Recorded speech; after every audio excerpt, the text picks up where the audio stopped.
What is up, everybody? You're live with the Projects. Another great episode of a review. This time, we're going to talk about Night One WWE Draft. It's came and gone. This is kind of one of those intermediates. I'm taking a break from WWE, but this is noteworthy to see how they're going to shake up their brand going into the Endeavor merger. They're currently in the process of being bought by the same organization, the same company, media rights and marketing company that owns UFC. The deal's supposed to be finalized sometime this late spring, early summer. We will find out. But let's talk about whatever happened on the draft on the first night. For what I read, it don't sound exciting, but y'all know me. I know how to make lemonade out of lemons, so we're going to do that with these first couple people. I will say this. Towards the end of the draft, it started off really bad. I hate when they do that thing when they put people on a show that's already a part of the show. That's not a draft. That's somebody standing on a show that they were a part of from the previous season, and they didn't put nearly enough NXT people. Maybe they're going to do more of that on Monday, and then it's supposed to go up to May 9th, which May 8th. It sounds fucking crazy and disorganized like most things do in WWE, but we're going to squeeze a little bit of lemonade out of these lemons. We'll be right back right after the intro. Thank y'all for being here. Let's go. Shout out to BX Connect and Cope's Corner, my partners. There's no beef between us. We just have separate schedules. Go check them out, and I'll plug them in this video. Let's get into this show, y'all. You're live with the Project. Just do it. Let's do it.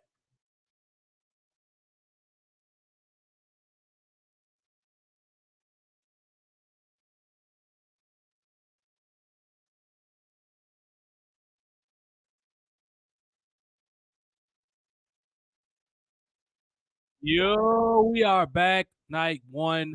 I'm gonna see if a few people actually want to get on this demo with me. Old school Jason or Omari. They're becoming regulars. JoJo's live on his show right now. Otherwise, I'll get him on here. If not, this is not gonna be a long show. If it's just gonna be me. Um, let's see what we got going on over here. I'm sending this to Omari, even though Omari's at work. He might be able to find some time to sneak on really quickly. But as you can see, a lot of the important people that got drafted, some of them are on the thumbnail, and we're gonna get into this right now. Let's talk about what the issue lately been with WWE. The last, I would say, like 7 or 8 years worth of drafts in WWE have absolutely been pointless. And the main reason for this pointlessness is the fact that they'll draft somebody and they'll be on an opposite show, which the purpose of a draft is to have exclusive rights. Just like when you draft in any other sports, you own the rights to that athlete, and people have to renegotiate contracts for you to get access to them. They don't just show up. Oh, I play for the Kansas City Chiefs. Let me show up in the Las Vegas Raiders, even though they're in the same conference, same division, and they're rivals. That doesn't happen. WWE has this weird, peculiar nature because they can function within their own world because they've been mostly privately owned by Vince McMahon. Even though he has shareholders, he has significant ownership over the company. He was smart enough to make it that way. 80% owner as of right now until he's bought out by NBC Universal, and I think he has 49% ownership. And I only imagine what they had to do to get Vince to give up that 49 or agree to 49 and they get 51%. It's absolutely insane, but he's still 40. Excuse me, he's still 49% owner of his current company. Um, and we already know Vince is a massive control freak. So the fact that he gave up that type of ownership over his company, they had to pay Vince McMahon a big, big bag for that. I got a really big team. They had to pay him really well because Vince likes to win, win, win, win. We already know how Vince McMahon is. Let me tag just a couple of people in there. So bear with me, and we'll get into this. Like I said, if it's just me, this is not going to be a long show at all. I'm almost willing to say that it won't be a real long show. The longer show will be on Monday because that's when they'll have more time for the draft. Oh my god, that thing's gonna be 3 fucking hours on on uh on Monday because Monday's a 3 hour show. So they're gonna have to stretch out those draft picks over 3 hours. May God be with you. But I won't be covering that until I get home. Matter of fact, I might cover it Tuesday. Because I think I get off early on Tuesday. I might end up covering the draft on Tuesday. We just got home early today, so that's why I'm covering this right now. So if somebody's in the chat, 1 second, because I'm tagging this up on uh Twitter right now so people can see this. But yeah, the draft is just they just been too badly thought out. Like, they don't think about what are we going to do with this talent the next 6 months when you have to have a plan when you're drafting somebody to a show. And they don't consider that nearly enough in this company. Like, I don't understand the everything is just so poorly thought out. And I also said that they need to have a new set with WWE. Like, the sets are just god awful. Um I really don't get it. It's just it's low key kind of dumb. Like, I don't understand why they homie Billy Bob Ambrose. Billy already put him up in there. Tony is who I'm looking for. And also, who else? Smith is who I'm looking for. My homie Bryant. I haven't talked to Bryant in a while. My homie Bryant got two B names, like Bryant. We gonna get into this, and I swear I'm gonna book some of this stuff in a second. Um, Cope's Corner. I haven't talked to Cope's Corner in a while. Um, JoJo, Mr. B, 1986. We're gonna get into these things. So with this draft, like as I was saying, like WWE has just a weird way that they like to do shit, and it's quite strange.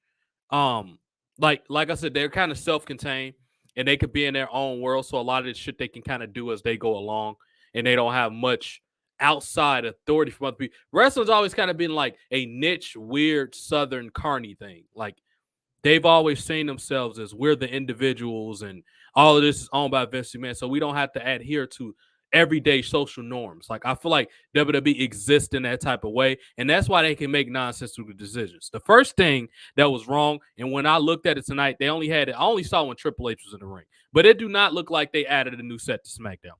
What's the point of ushering in a new era, ushering in a new time? This is 2023. The draft happened in the spring, even though it usually happens in October. What the spring makes a little more sense after WrestleMania because that's kind of like a unofficial season end to WWE. So I actually don't mind the idea of the draft being in the spring, even though I think the football draft just happened, which WWE like, come on. I guess they were trying to capitalize over the audience, but football fans don't watch wrestling no more because it's not catered to their demographic and age group. It's catered to the anime kind of social justice warrior crowd.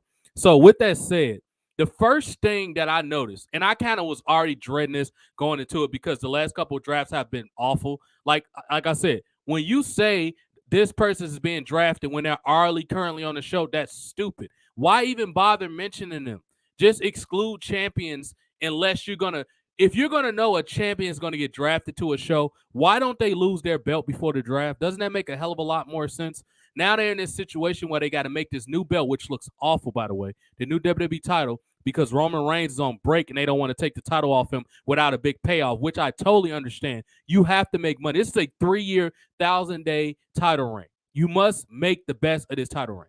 You can't just willy-nilly, oh, there it is. If it was left up to Triple H, I guarantee you Roman Reigns would drop that belt on a random episode of Raw or something. It wouldn't have had no bill, nothing. He probably would have lost to Gunther, probably. Somebody that no casual fan knows about. And that's another issue. The lack of recognition. You don't have enough stars for somebody to care about a draft.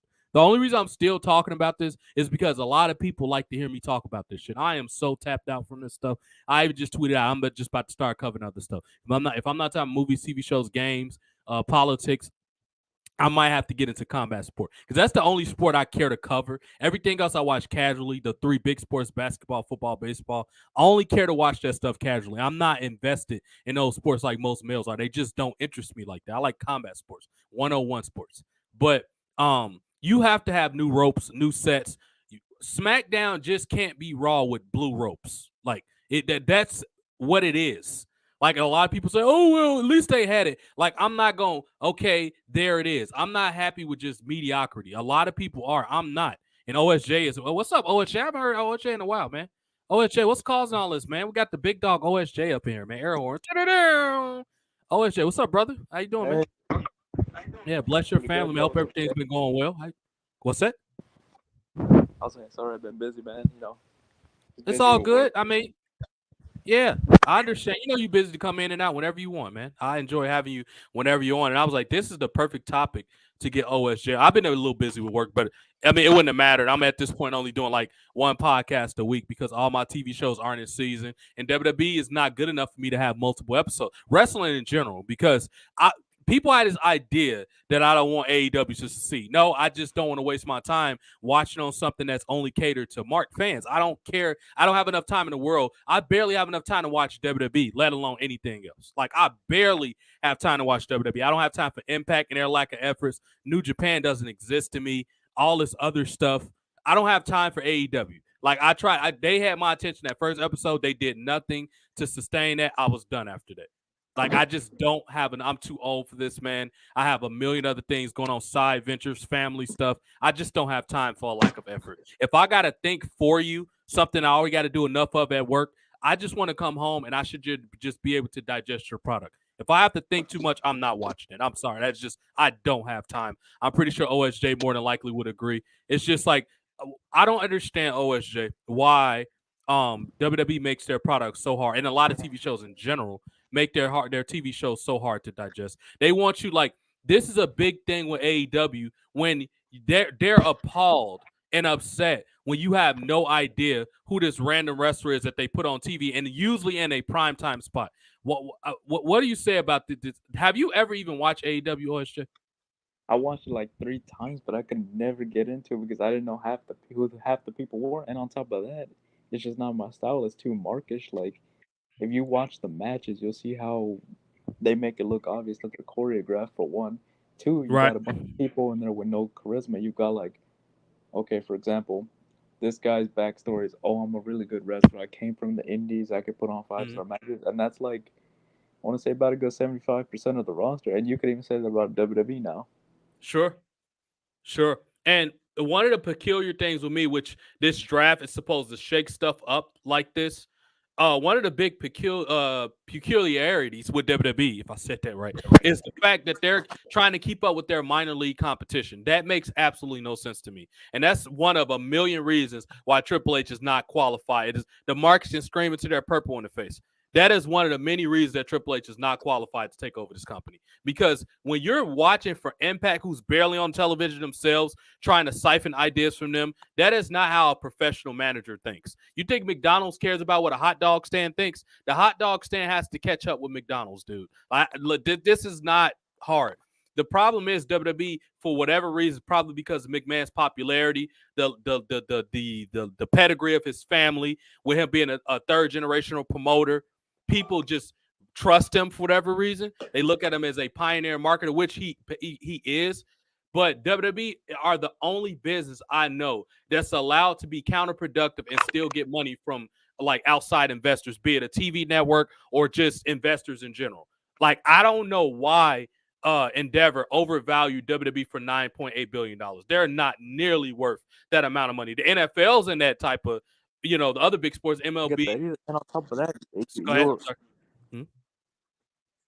yeah. No, go ahead. Yeah, go ahead. Oh no, I was just gonna say you were right about the draft. I called this like 3 weeks ago. I said it's gonna be the same garbage format that it was, since 2019, and sure enough, that's Sure. what it was. Yep.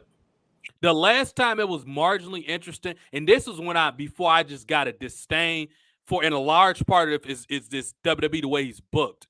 This 2016 was the last really good draft where they actually tried to make it seem like it was SmackDown versus Raw. That was the first time where they actually had separate storylines. And I remember the go home last official Super Show before the 2016 draft. They had that the way what a lot of the purists call dusty finish, or anybody that's in the know, I would say the dusty finish, where Ambrose superplex Rollins off the top rope, and they kind of got their legs interlocked, and then they didn't know who was going to be the champion, so the story continued on SmackDown. That was at least a reason to watch. Now it's like I don't care about any of the champions.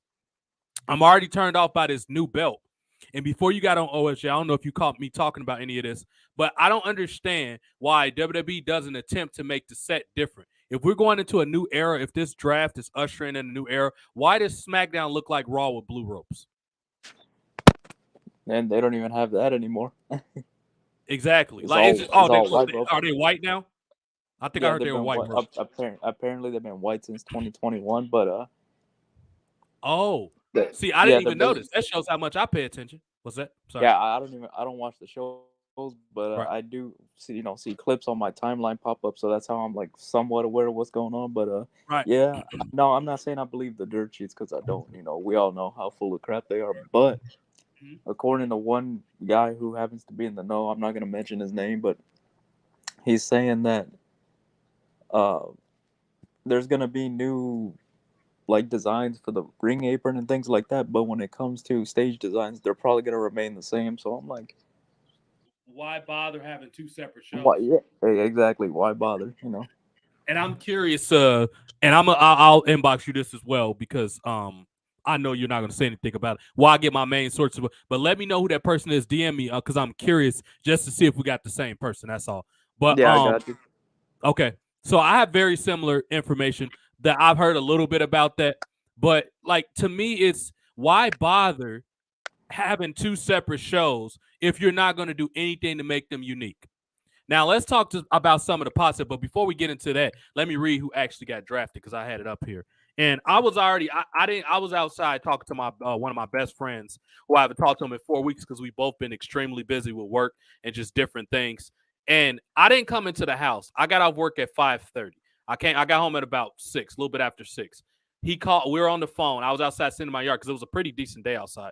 I'm sitting in my yard and I knew the draft was coming up, and I was like, you know what? I'm gonna let it be on for an hour before I even waste my time, even looking at it. And I kid you not, I got in the house at about an hour after Raw came on, or sorry, SmackDown rather. And the first round of draftees was people that was already on the show except Bianca Belair. So they kept the bloodline, and it was who else would I put it up right here? It was the bloodline and Cody Rhodes staying on Raw. And I'm looking like, why even bother mentioning it? Like, these people are already on the show. What's the point even bringing up that they got drafted? Like, they're literally on the show already. Like, I don't know if that bothers you, Jay, but that really bothers me, dude. Like, Yeah, because I why? want to point that out too. That I don't see the point in drafting everybody when everyone's already been, kind of already drafted in a way. Why Sure. not just do like a draft lottery, similar to 2004 or Mm, 2000, 8 or something, when they used to randomize the little computer screen? yeah. Like that, I Right. would have rather seen because it makes more sense. Like it made sense to do the draft where they, draft everybody individually, back in 2016 because no one was drafted yet. The Sure. brand split ended in 2011. But Sure. they've been doing this format ever since 2019, and the marks eat it up, and I just don't get it. Yeah, I think it has a lot to do with they just don't have a basis of comparison. Like a lot of them, it's just they grew up with wrestling already like this. They didn't grow up in the pickup boom period in the 80s and in the 90s where it just skyrocketed and wrestling was in pop culture. Because a lot of people, Hogan was great, but he was not Stone Cold Steve Austin. Don't get me wrong. Hogan is the reason wrestling is national. Stone Cold took it global. That's the difference between the two. And they just weren't born. Now, granted, I was very small still at the height of the Austin 316. I was like 10 years old. However, I remember you have comprehension skills as a 10-year-old. I remember, and then I grew up really during the ruthless aggression area, and it was great. Like the only rational thing I could think of with this is they just don't have a basis of comparison. It is no way you could be happy with this format if you actually had a basis of comparison. Because the best draft to this day is still the 2002. The 2004 one was pretty solid. In the 2016, they actually tried to do something different with the controversial ending. What do they have now? And then a lot of these people sit here and they try to deny the fact that Triple H is writing this show. I know at this point, succinctly, the difference between Triple H and Vince McMahon's booking. If you think Vince McMahon knows who any of these indie marks are, I need y'all to get real. You know darn well that Vince doesn't know these people. Vince is too busy with, distribution and talking in Endeavor and lawsuits every freaking week. I don't know if you heard about the most recent lawsuit, OSJ, but this man, Vince McMahon, cannot stay out his own way, bro. I do not understand why this man and then maybe a more indicative issue is they need to stop hiring some of these people that try to nitpick any little thing. Well, his daughter is responsible for that, but this man just can't stay out his way. But the point is, like, you have to know that Vince has way too much stuff going on to care about any of these indie wrestlers that y'all want to see get pushed in what y'all consider, as St. Douglas would say, the sport of pro wrestling. Like, it's come on, dude. But anyway, getting back to the draft pick. So, the first round, like I said, all the Bloodline members, stayed on SmackDown. Cody Rhodes stayed on Raw.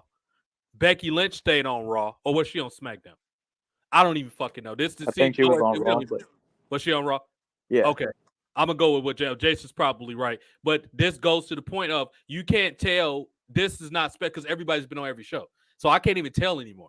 But Becky stayed on Raw And Bianca is the only, and I'm almost certain this is the first time Bianca Belair has ever been on SmackDown, which I find quite crazy because she's been on the main roster for like 6 years. This is year 6 for her. This I think when was the Mae Young Classic? Like the spring of 17 or something. This is like her 6th year in WWE, and she has never been on SmackDown. This is the first one, which is why I put her on the thumbnail. She got the honor of being on the thumbnail. Bianca Belair, which is ironic because she was in the middle of that Vince controversy, is the first official person in the first round that's on a new show.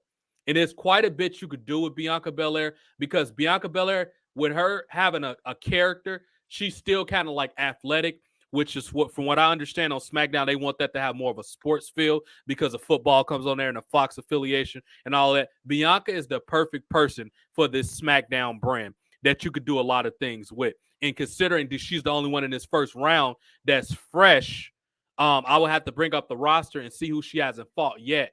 But I'm quite excited to see. Not I'm hope-mistic. I'm gonna try to be hope-mistic that Bianca could do some fresh things. But the only issue with this right now, isn't she the world champion? Is she the Raw World Champion?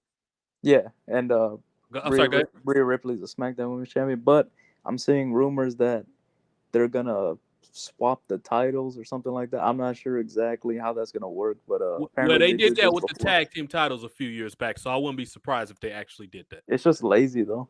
It's very lazy, and it makes it cheapens the importance of your title. I don't understand now if they beat her in a match. That's one thing. I think at this point, the only logical thing that makes sense and completely make things fresh. I don't know where Ripley's going because she didn't go in the draft tonight. She might be going to Raw. That's a pretty safe bet that Ripley's probably going to Raw. Since Bianca's on SmackDown, what the only logical thing they can do at this point is bring in a wild card and make this a triple threat, and the winner takes all. That's the only logical thing, and make one women's title. Because honestly, the rosters aren't deep, or it's not enough over women to justify having two belts anymore. And this is going to probably make a lot of people upset. But the only two people I can see making sense is Ronda Rousey and Nia Jax. And the reason I said Nia Jax is because she hasn't been on TV in a while, and she's one of the few females that you just aren't sick of. That has a presence. She looks like she could beat people. I will put Nia Jax in this match some type of way. I'm not sure what her weight's looking like. She came out at the Rumble a bit heavy, and then you could tell like the way she was running, it looked like it was affecting her actual, her cardiovascular. She looked like she need to lose. Now, I don't have a problem with a plus size woman. Nia Jax is actually gorgeous, especially for a plus size woman. She's gorgeous. No, forget the especially. She's just a gorgeous woman. I don't mind plus size women because she looks good regardless of any woman. I think Nia, if she's in shape, need to be this person that come have this triple threat. It should be Ripley, Bianca, and Nia Jax for their work. Because I think Ronda's just done. I think that they fried her. I think the crowd really got to Ronda Rousey. So she's not there anymore. I think she's just happy doing whatever she's doing with Shayna at the moment, who's legitimately one of her best friends in real life. So if that's what she wants to do, make her happy, fine. But that's the only other person other than Nia Jax that makes any sense in this match. And another thing that's special about this is the fact they're all big women. How many times do we see giant women in a match? It does not happen very often. OSJ, what do you think? Do you like Nia Jax? Like, are you? I don't know what part of the fence you're on with Nia, because a lot of people just don't like her for one reason or another. I've always been a fan of hers, though. My honest opinion, I mean, there's something there. Just I think she's got a little bit of potential, but the only problem is she's got to work on her in-ring stuff because she is kind of a little clumsy. But Sure. I mean, who isn't it? Nowadays. Sure. I mean, she's That's got a good point. But if she can perfect her craft, I think she could go places. Sure.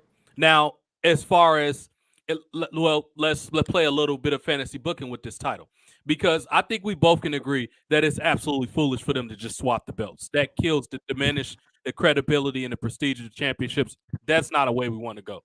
So if you can book, let's go with the fact that Ripley and Bianca got these two belts from the respective brands. Who would be somebody you'll come in there as a triple threat? Or how would you book them to get these belts to the appropriate brand? Would you unify? What would you do in this particular situation? Oh man, I got to think about that because I'm not sure who's on what show or who's gonna end up on what show, so it's kind That's of the good difficult to point. tell. But what I would do is I'd either rename the titles to not be brand specific, I guess, Sure. because I don't know what the plans are gonna be, Mm-hmm. or I'd have I don't know. I guess I probably have just end up on Raw and just like I said, rename the titles or something because I'm Sure, not sure exactly who's like realistically. I know both of them are gonna drop the title so soon because they're both Triple H pet projects, and he's not sure, gonna have them lose. sure. So Which I from don't have a problem with either of them individually. You know, it's just like how do you get these to where they need to go? Now, I think your idea with the switch to name is fine. I honestly think at this point they just need one title. It is not yeah, enough over talent to justify two belts anymore. Maybe for a little while when they had some people. Now I'll just throw some names out there off the top of my head, even though they haven't been drafted yet. These are people that I think either haven't been pushed well the last 2 or 3 years, and they have a lot of potential, or they haven't been pushed at all. I've always thought Carmella was quite intriguing. She's quite good. She does not get enough credit for how good her psychology is. And I tweeted this out a few times. I think the biggest mistake Carmella ever made was that public scandal with Corey Graves. Ever since then, I noticed her booking has been quite odd in WWE. I think she has some heat backstage because infidelity gets you a lot of heat. Go ask Bray Wyatt. His career has not been the same since that stuff with JoJo. Because in the worst part about it, Bray Wyatt lawyers drug WWE in the middle of that lawsuit because I forgot it was something his money got tied up some type of way or something, and WWE was pissed, so he got heat after that because they'd be like, dude, don't bring us in the middle of your stuff, you know. So I think Carmella is quite compelling. I think she's got a little bit of heat because of the Corey Graves thing. She hasn't been pushed nearly enough because I remember me and her had talked about this. Our relationship has since changed. I've known Carmella a little bit, but our relationship has since changed since I was kind of vocal about that was a bad call what she did publicly with Corey Graves. That just was not a good look. And I think she got a little bit. It's all good. I mean, she has the right to react whatever she wants. I just said what it needed to be said about it.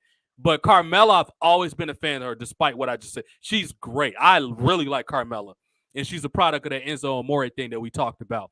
But Carmella hasn't been used particularly well. Sonya Deville, considering that she's LGBT friendly and she's a damn good athlete and talker, she has done nothing since she's been as closely as she's been connected to Mandy Rose. I find that strange that they haven't done anything with Sonya Deville, especially considering they're all this LGBT stuff. She's the perfect person. Now, they erroneously named Becky Lynch for whatever reason or another. The man, I don't think she fits that moniker. She's 130 pounds and she wrestles sloppy. She don't wrestle like Jazz, where it looked like, holy crap, she stiffed that girl. That name doesn't fit her or many people that many females on the roster right now. But I think Sonya Deville is somebody that because she called herself Daddy Deville on Twitter when she was feuding with Mandy. That's where that whole Daddy Deville thing came. I think she's someone you could do a lot with. And it helps that she's LGBT friendly. I don't understand why they haven't done anything with her. That's a bit strange to me. OSJ, you still there or you had to step away for a bit? Oh yeah, I think he's talking to someone.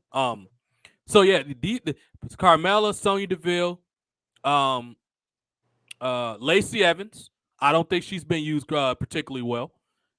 You back, OSJ? He's still stepped away. I don't think these people been used particularly well, and I might have to bring up the roster because my brain is getting blank.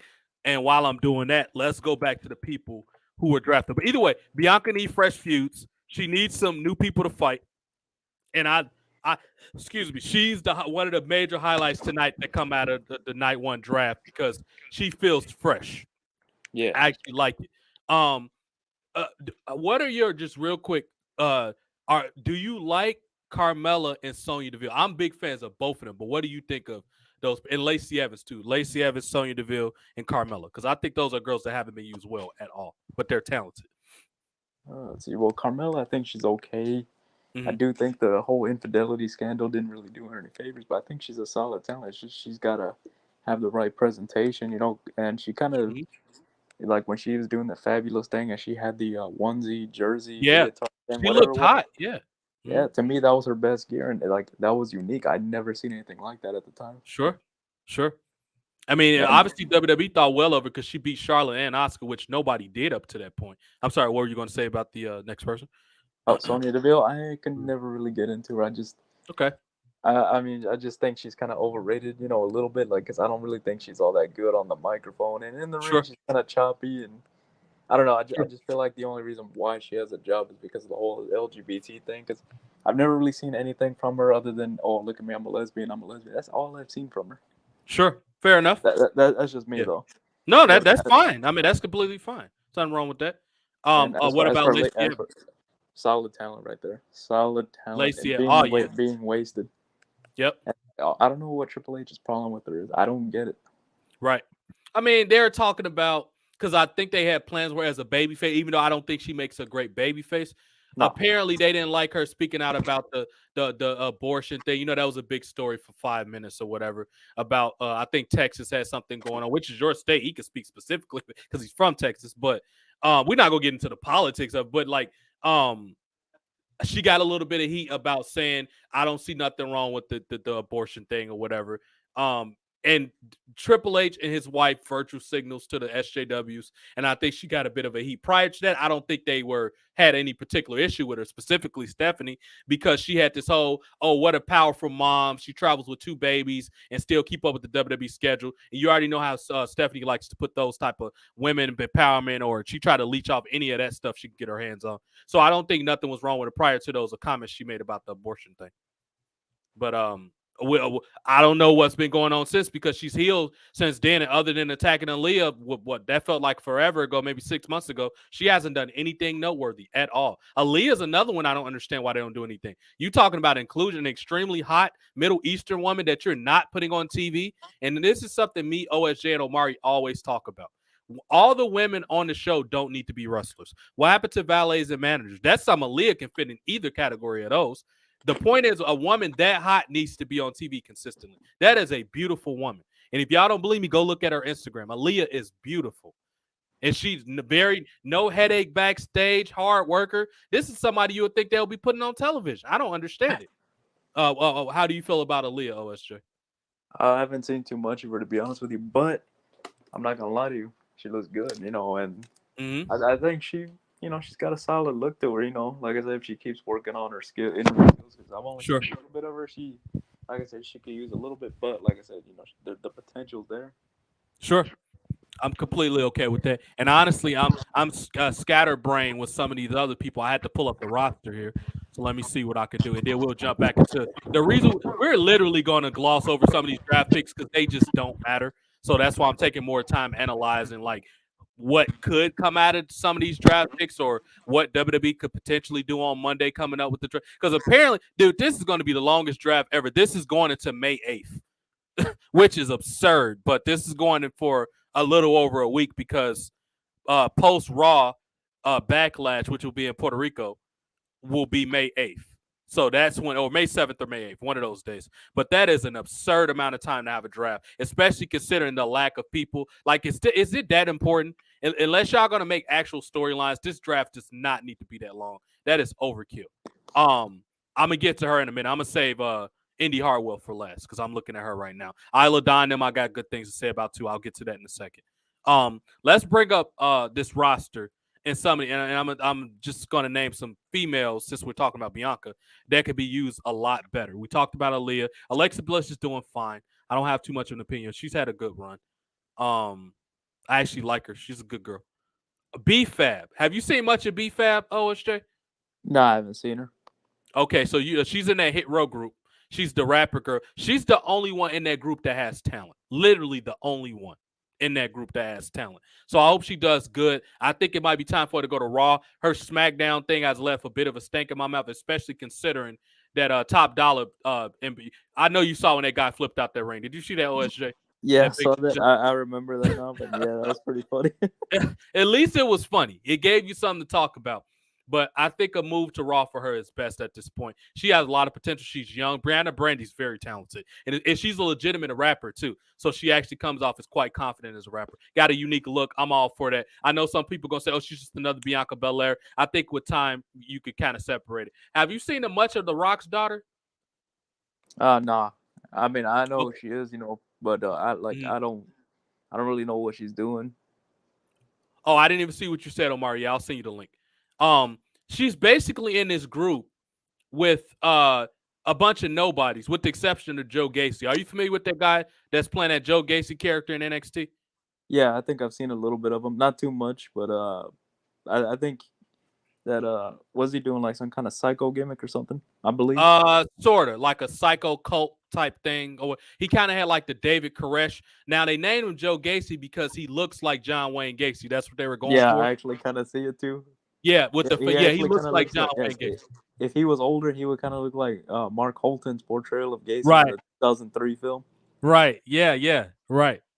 And but they're going for the more David Koresh, the way he's presented, where he's kind of like trying to recruit these people and make them loyal to his cause. That's what they were going for with that. But the point of saying that is the Rock's daughter is in that group. But the problem is she's less known than Joe Gacy, and those other people don't even matter. So it's like, why not just make her? And me and Omari talked about this several times. Why not just make her like Charlotte? Because what I mean by that is make her a cocky, I'm the Rock's daughter. I got everything that's coming to me because it's part of my bloodline. Because the reason you want to go that route is the SJWs already aren't going to like her because she's the Rock daughter. So why not go with it? Kind of just like how NXT is going with the Braun Breaker thing. His dad got him heat unintentionally with this Giselle Shaw situation, so they had to go with it. They were never going to forgive Braun Breaker, even though at some point we knew he was going to turn heel and he's going to do damn good because Braun Breaker is good. You could tell he was raised right in the business. He has a good mind, but he's also respectful. So that's the best way. And these are the type of people because, and I'm gonna bring Omari in just a second. I hate that WWE calls something a draft. It is basically a trade. A draft means you zoom in and focus on your developmental talent. That's what a draft is. This is a trade. Most of these people are a trade. And we got Victor in the chat. What's up, Omar? What's causing all this, man? Omari just got off work, I believe. Or he might still be at work. What's up, Omar? They're going to post-draft one night on. Omari? What's up, y'all? What's going on? What's up? Yo, what's up, Omar? Jay is here, too. Yeah. Nothing much. Just got off of work, Cool, man. Did you read any about the shitty draft? Honestly, no, I didn't. I was too busy arguing with some people on Twitter. Well, I want to say arguing, but replying to some people and looking at hot. I'm pretty sure it was more entertaining than this draft. I can tell you that. So you was probably better off doing that. I was looking at this attractive woman from LSU. That Twitter. definitely sounds a lot better than this draft. I wish I was looking at that. You know what I mean? But it is some hot women that got drafted, and we're gonna switch over to the only. At least it wasn't a trainee. Exactly. At least it wasn't Dylan, the trainee. Right. The only noteworthy person from this first night or the first round was Bianca Belair. And me and OSJ were talking about this before you got on here. I cannot believe she's been in WWE for 6 years. This is her first time on SmackDown. This sounds crazy, but this is her first time officially on SmackDown. So she's the only one. Everybody else, Bloodline, Cody Rhodes, Becky Lynch, they already been on Raw. They damn near been on both shows, but they stayed on their respective shows. I don't know where they go with this Bloodline shit because they don't have enough people even ready to fight them. They have absolutely nobody ready. And it's obvious that the Usos are either probably going babyface or they're taking a break for a while because they lost clean to Owens and Zayn in a tag team rematch tonight. Tag team title rematch on SmackDown. So I don't even know where this is going anymore. I know I'm tired of looking at it, though. Like, they already moved on with Brock and Cody. And then Roman is taking a break, which he deserves one. And he took the belts. So obviously we need to crown a new champion come May. So they need to start getting people ready. My fear is that belt is all but Cody Rhodes, that new belt. He's going to be the interim champion until Roman Reigns. I have a feeling that Roman Reigns is going to be off TV till like July or August, and they're going to have a unification match, and that's when Cody Rhodes is going to beat him, and they're going to have that one belt, and it's going to be that new gold belt they created. That my spidey senses is telling me that's where they're going with this shit. I don't know if that's what y'all noticed, but I think that's where they're going. That belt is all but Cody Rhodes' title at this point. In my opinion, this feels like the era, but worse. Say that again? What you mean by the word? Be specific. What do you mean? This Roman Reigns, like it was good with the Sammy stuff, but bro, like this dude, it's the Reigns terror, but worse. It's this Super Cena on steroids, in my opinion. With the Reigns, now I'm okay with them wanting him to get to the 1,000 days and all that. That stuff don't bother me. My problem is he don't have opponents. He does not only he has opponents. He don't have credible opponents. How many times can he fight Kevin Owens? How many times is he gonna be in ridiculous matches with goddamn these ROH cast-offs? It's not credible, especially considering we're going into this Endeavor deal. It's supposed to have a new look because before you got on here, also Omari, me and OSJ was talking about how SmackDown needs a completely different new presentation. If y'all not gonna bring back that big fist, can y'all bring back something that's kind of topical, irrelevant? Make it look cool and modern. Like, I'm so tired of SmackDown just being Raw with blue colors. That is not what this set is supposed to look like. So that's kind of what we got. What you mean, Victor, about tomorrow's SmackDown lowdown? What do you mean by that? But yeah, Omar, it's just, I don't know what. I know you like more the NXT people, so we're gonna hypothetically book and get some of you and Jason's opinion on some of these people. So that's pretty much round one. The only person that's even worth talking about at this point, to conclude with this Roman Reigns thing, bro, y'all need to get some people ready for Roman Reigns, because LA Knight's doing nothing. Karrion Kross is doing nothing. He was saying, thank you for all the fans tag me and that I should be champion. He should. We already know Triple H not going to do it. This belt is all but Cody Rhodes. It's pretty damn clear. But Bianca's the only standout with this thing. And I think her and Nia can have a good thing. Nia back as a Monster Hill against Bianca will be money. That's what I would do with So there was no Waller on. There was no NXT call up. Well, not yet. Not yet. They might have them on Raw on Monday. Not yet. Yeah, they still got to cover Raw. And then apparently this thing is going. Oh, talking smack. Gotcha. This thing is going up to May 8th, Omar. This is going all the way to May 8th. So they got plenty of time to get Waller and all those people on there. The Street Profits are going to SmackDown. They've been on both shows. This is nothing special. This Imperium clowns are going to Raw, so they're going to stink up Raw. They already had their stench on SmackDown. Now they're going to take it to Raw and stink that up. So I don't like these guys. Championship? Say it again. So they're moving the Intercontinental Championship to Raw? That's what it seems like. So it's a safe bet that Austin Theory is probably going to SmackDown, which I always thought that the U.S. title, which always has been awfully used in WWE since it left ECW or WCW rather. I always thought it was better utilized on SmackDown. So I think Theory actually might break out on SmackDown. He's kind of got like more of a SmackDown feel to him anyway. So it looked like they're taking the IC title. Hopefully on night one, this motherfucker loses the IC title. And it needs to be a comedy guy that beats him. Like you know who I would bring up? And I think Omari might agree with this. I will bring up the Italian guy with the thug gimmick. What's his name, Omari? He just had the trunk fight. What's that guy's name? Tony D'Angelo?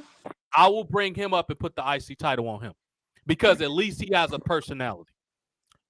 Because I was gonna say probably Chase U, but nah, because they're getting beat by Breaker. Have you seen much of Tony D'Angelo, OSJ? That guy's talented. Yeah, I've seen a little bit of his work. One more time, what you say? Jason? Sorry, I was eating, but I was saying, yeah, I've seen a little bit of his work. Sure. Oh, you Omar, you're saying the time. I like that he's got a character. You know, I can respect that. Sure. Yep.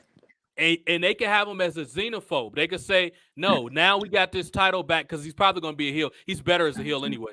They can say, now we got this title back on the Real America. Forget Intercontinental. I'm the real. And then they can have him get heat for a while where he call it the Italian Championship. And guess who I will bring him in a few with, and he'll put him over too, or he'll get put over by him? John Cena. John Cena is the perfect person to put this dude against, because John Cena is Irish and that dude's Italian. And you could play out the history of Italians and Irish, but John Cena could be the baby face, and this dude could be like, I didn't say I was American. I said I'm Italian. It's a lot of heat you can get, and he can work with John Cena. And I know I've used Cena a lot, but Cena is like the last legitimate super wrestler from the Attitude Era, or Ruthless Aggression Era, rather. That Tony D'Angelo versus Cena not only will be visually impressive, but it's a lot of storyline stuff you can write with that, because both of them are big dudes. And considering that Tony D'Angelo was not an indie mark, he's fresh and you can take him serious. Thank you, Victor. He confirmed that it was Tony D. You could take this dude serious, because I think he used to be a football player turned wrestler, so he doesn't have this preconceived prejudice of the indie. So basically, he's not going to be a headache to deal with backstage. The draft supposed to get rid of all these waste of money, these indie people. I'm sick and tired of all of them. Get rid of them, especially if they're going to be causing problems backstage. So I think Tony D will be perfect, because me and Omari always agree that they need to bring up more of these NXT people. It's called a draft, people. It's not a superstar shakeup or a trade. It's called a damn draft. So that means you're supposed to utilize your developmental, just like any other sport does. Well, let's keep it. What's that? Go ahead, Omar. I never got WWE. That's NBA call like that's like let's say like like the Miami Heat traded Shaq in 2006. That's like them calling Shaq getting traded to the Miami Heat draft. That makes no sense. Right. It's a trade. Exactly. He got traded to Cleveland or whatever. It's a damn trade. Draft is when they get people from college that go pro. That's what, or from the D League. That's what a draft is. Yeah, like LeBron. Get out of here with this shit. Yeah, LeBron in trade, like Kobe in '96. That's a draft. Sure. And do y'all remember last year? Y'all probably don't because it wasn't that important, but it's worth mentioning. OSJ talk about just how the aesthetics are just so bad. WWE don't thoroughly think any of this shit out. Do both of y'all remember last year when Gabe Stevenson, who never showed up on TV, by the way, was drafted? I forgot to fucking where. And they filmed it where it was a live reaction from him with his parents in his house. Shouldn't they do that for everybody? You're just going to do that for one person? Yeah. Like, why bother getting excited if you're not going to film this shit right? I remember back in, which one was that? I want to say 2002 or 3 when they had Raw and SmackDown on separate sides of the room. They had the color shirts on, respective shirts, and they filmed the reaction when they got drafted to the other shirt. That's what a fucking draft's supposed to look like. That's what they do in the Dallas Cowboys shoot. They film the goddamn reaction of the people. Like, why is this so hard to comprehend? Hey, that's where you got that famous meme from, where he got mad, stormed out. Which you talking about? OSJ know what I'm talking about. It was the draft. It was the first draft, and they were backstage, and then Ric Flair he because they were feuding, and he picked the Undertaker, and the Undertaker got so mad. Oh yeah, when he kicked the chair and stuff. I remember that. Yeah, that one, and the other famous one was in 2004 when Triple H got drafted to SmackDown. He spit out the water, and the whole entire Raw locker room was cheering because they wanted him out of the world title picture. Right. Yeah, I remember that. And then I think they did some you weird can make shit. The argument too that that was realistic. I was saying that you can make the argument that was kind of realistic too, because a lot of these guys on Raw probably knew that in real life Triple H was hogging up that world title scene. So and they're thinking, okay, if he leaves, there's going to be more room for us. Now, granted, Triple H came back. He was traded back, but the point is, I feel like a lot of these guys, they're not told that they're going to be drafted. That's like what's the word I'm looking for? It's not really planned. It's spontaneous or impromptu. Yeah. Well, I mean, it's playing with the writers, but I mean, with the wrestlers, it's not. Right. They kind of catch them off guard. Which, if WWE was clever enough, let's take what OSJ said. If WWE was clever enough, that'll be okay if it was written correctly. But the problem is they do it to rid people. Like in 2008 when Jim Ross wasn't told he was getting drafted from Raw to SmackDown, which Raw was his baby, he was pissed. Like, why? Like, what? They shot the camera, right? They set it up like, oh, let's get his reaction. And JR was legit. He's talked about that on the Sam Roberts podcast, which shout out to Sam Roberts. That's my homie. I know Sam Roberts. Shout out to Sam Roberts. He was on his podcast talking about this, how that legitimately pissed him. Like, bro, like he said they were snickering leading up to the show. Kevin Dunn lied to him. He knew something was up, but when nobody tell him anything, and they did it to rib him. Like, bro, just tell me you want me to go to SmackDown to help out SmackDown, because I think they switched from Thursday to Friday, so it was a big deal, and Jim Ross was a name, so they knew people would follow Jim Ross. But the way you did it was just so childish, dude. Just fucking tell him he's going to the other show. Gender says, what I find funny is they brought in NXT Women's Tag Team Champions Alba Fire and Isla Dawn, and the NXT Women's Champion Indy Hartwell, which means they're going to lose their championships to the challengers. You're right about that. And to all the people, and I tweeted this out a minute ago, I meant to at least. I don't know if I tweeted it out. For everybody that think, oh, you're a nobody, WWE don't know who you are. Did they not just put Indy Hartwell on Raw? Who did they get that from?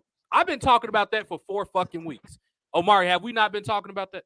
We've been talking about that, all right. Yeah, I remember. For the people that think WWE does not listen to me, why is Indy Hartwell on Raw? Guess who else on Raw unless they idiotically trade him? Dexter Lumis is on Raw. Did they not have that index thing? That is the only thing I was entertained by on NXT 2.0, like whatever the last time Johnny Gargano was there, like a year or two ago. That's all I cared about. That was it, because they actually put a story into it. So clearly they listen to the show. For y'all that don't think they don't. And I actually, by the way, I know Nick Khan. Now, I've talked to Nick Khan before. I'm not going to talk about what we talked about, but he likes my show. He ain't gonna tell them that he liked my show, but he does. I've talked to Nick Khan before.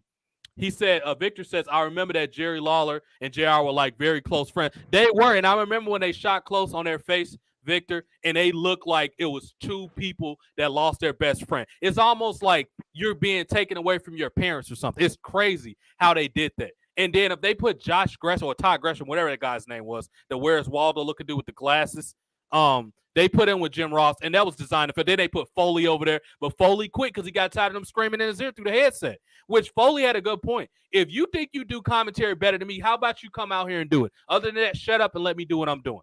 Because they try to produce certain words. Vince, I love you, but you are not great at commentary, dude. Please stop telling actual good commentators how to do commentary. Mauro Ranallo used to scream, but at least you could tell he actually cared about the product. These douchebags now, other than Corey Graves, don't care about anything. Like, they just out there going through the motions. And Jesus Christ, Michael Cole, please retire. I don't know how many more oh my's and vintage and the whatever the fuck he says, big dog. I'm tired of it, dude. I don't know how many. At this point, I just tune out commentary when it's on. I don't even bother paying attention to it.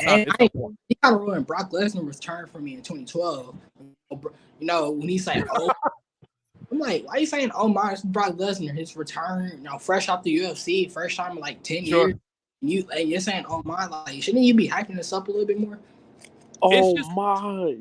It's just like, it's just everybody just pales in comparison to Jim Ross. Like, I think that's why people just don't care about commentary anymore, because they know Jim Ross was fired and forced to retire early for no fucking reason. So people just gave up on commentary after that because the passion of commentary left after Jim Ross. And another thing is, it's another great. It's actually two of them. And ironically, they're associated with NWA. What's this guy's fucking name? He's from Texas. I love that guy. He kind of looks like the dude from Blue's Clues a little bit. He exclaims, very great. What is this guy? Why I can't think his name? Joe something with a G. I'm sorry. You know who you are, and we've talked before. You're great. But other than that, Dave Marquez, that guy has a voice for wrestling. I think he'll probably be a better backstage interviewer now that I'm thinking about it. But that guy, I cannot think of his name right now. His name is Todd something. He's from Texas. He's so good at his job. Oh, Joe something. It's not Todd. He was so good because I remember when he introduced Eli Drake back when NWA turned to the power and they rebranded. It was fucking good. They had Ricky Starks, my big homie in real life, Outlander Zicky Stark. Shout out to Zicky. I hope he gets to WWE. That's one of my close friends. They had him, Ricky Starks, a fucking Homicide out of nowhere. They had the gorgeous Marty Bell, Melina, who was looking hot, like, oh my God, Melina at 45, looking hot. And Thunder Rosa, who's one of my best friends, it was good. It was very watchable TV. And I remember that announcer saying, ladies and gentlemen, Eli Drake. He sound like a ring announcer. That's who they need to get. Forget Kevin Patrick and all. Dude, get rid of these. And the problem is they all been trained by Michael Cole. Like, unless you're going to be a nerd with a frosted up hair, Michael Cole can't teach you to do anything. He can teach you how to be a loser, but not a commentator. Like Michael Cole isn't qualified to train anybody. He's not a good commentator. He said, I remember Jim Ross' last appearance was on Smackdown 2009. It was. And ironically, another one, OSJ and Omari, that they got rid of, which was a head scratcher, was Taz. Michael Cole was only good when he was with Taz. That's the only time he was ever good on commentary. Here comes the pain. Can we all agree on that? What's it? I said, here comes the pain, Cole. Oh, yeah. Yep. It's going to be a real rocket buster, Cole. Exactly. Yeah, he was so good. Like, he was even solid in Impact. He was pretty good in Impact. Ottawa 20 says SmackDown has been the A show since it moved to. I don't know about that, brother. I don't know about no A show. They've had glimpses and good moments. The only storylines that's been on SmackDown in the last 3 years is the Bloodline. Nothing else. Everything else, I think people over-exaggerate. SmackDown has had nothing, other than the Bloodline. They misused Karrion Kross. Excuse me. Even then, like, the most talked about storyline of the last 3 years that people still talk about and hate to this day, it's the Bobby Lashley Lana stuff. That was on Raw. Yeah, that was a Raw storyline. I didn't like that storyline either, but Lana, I thought it was pretty good. He was looking like, but I understand why people don't like it. I only liked it because the only reason why I tolerate it is because it had Lana like a piece of cake. Ooh. Well, Ottawa, you're welcome to tell me why you thought it was good. But yeah, I agree with you. Lana was great, Omar. Excuse me. Another thing about the old, and I was talking to the homie Old School J about it on Twitter, is that about how the draft used to mean something back. What the brand split as a whole used to mean something back in the days. Is that you remember those chaotic brawls that they used to get in like in 2005? Parking lot, and they were brawling all the time. It seemed like it was actual brand warfare. Yeah.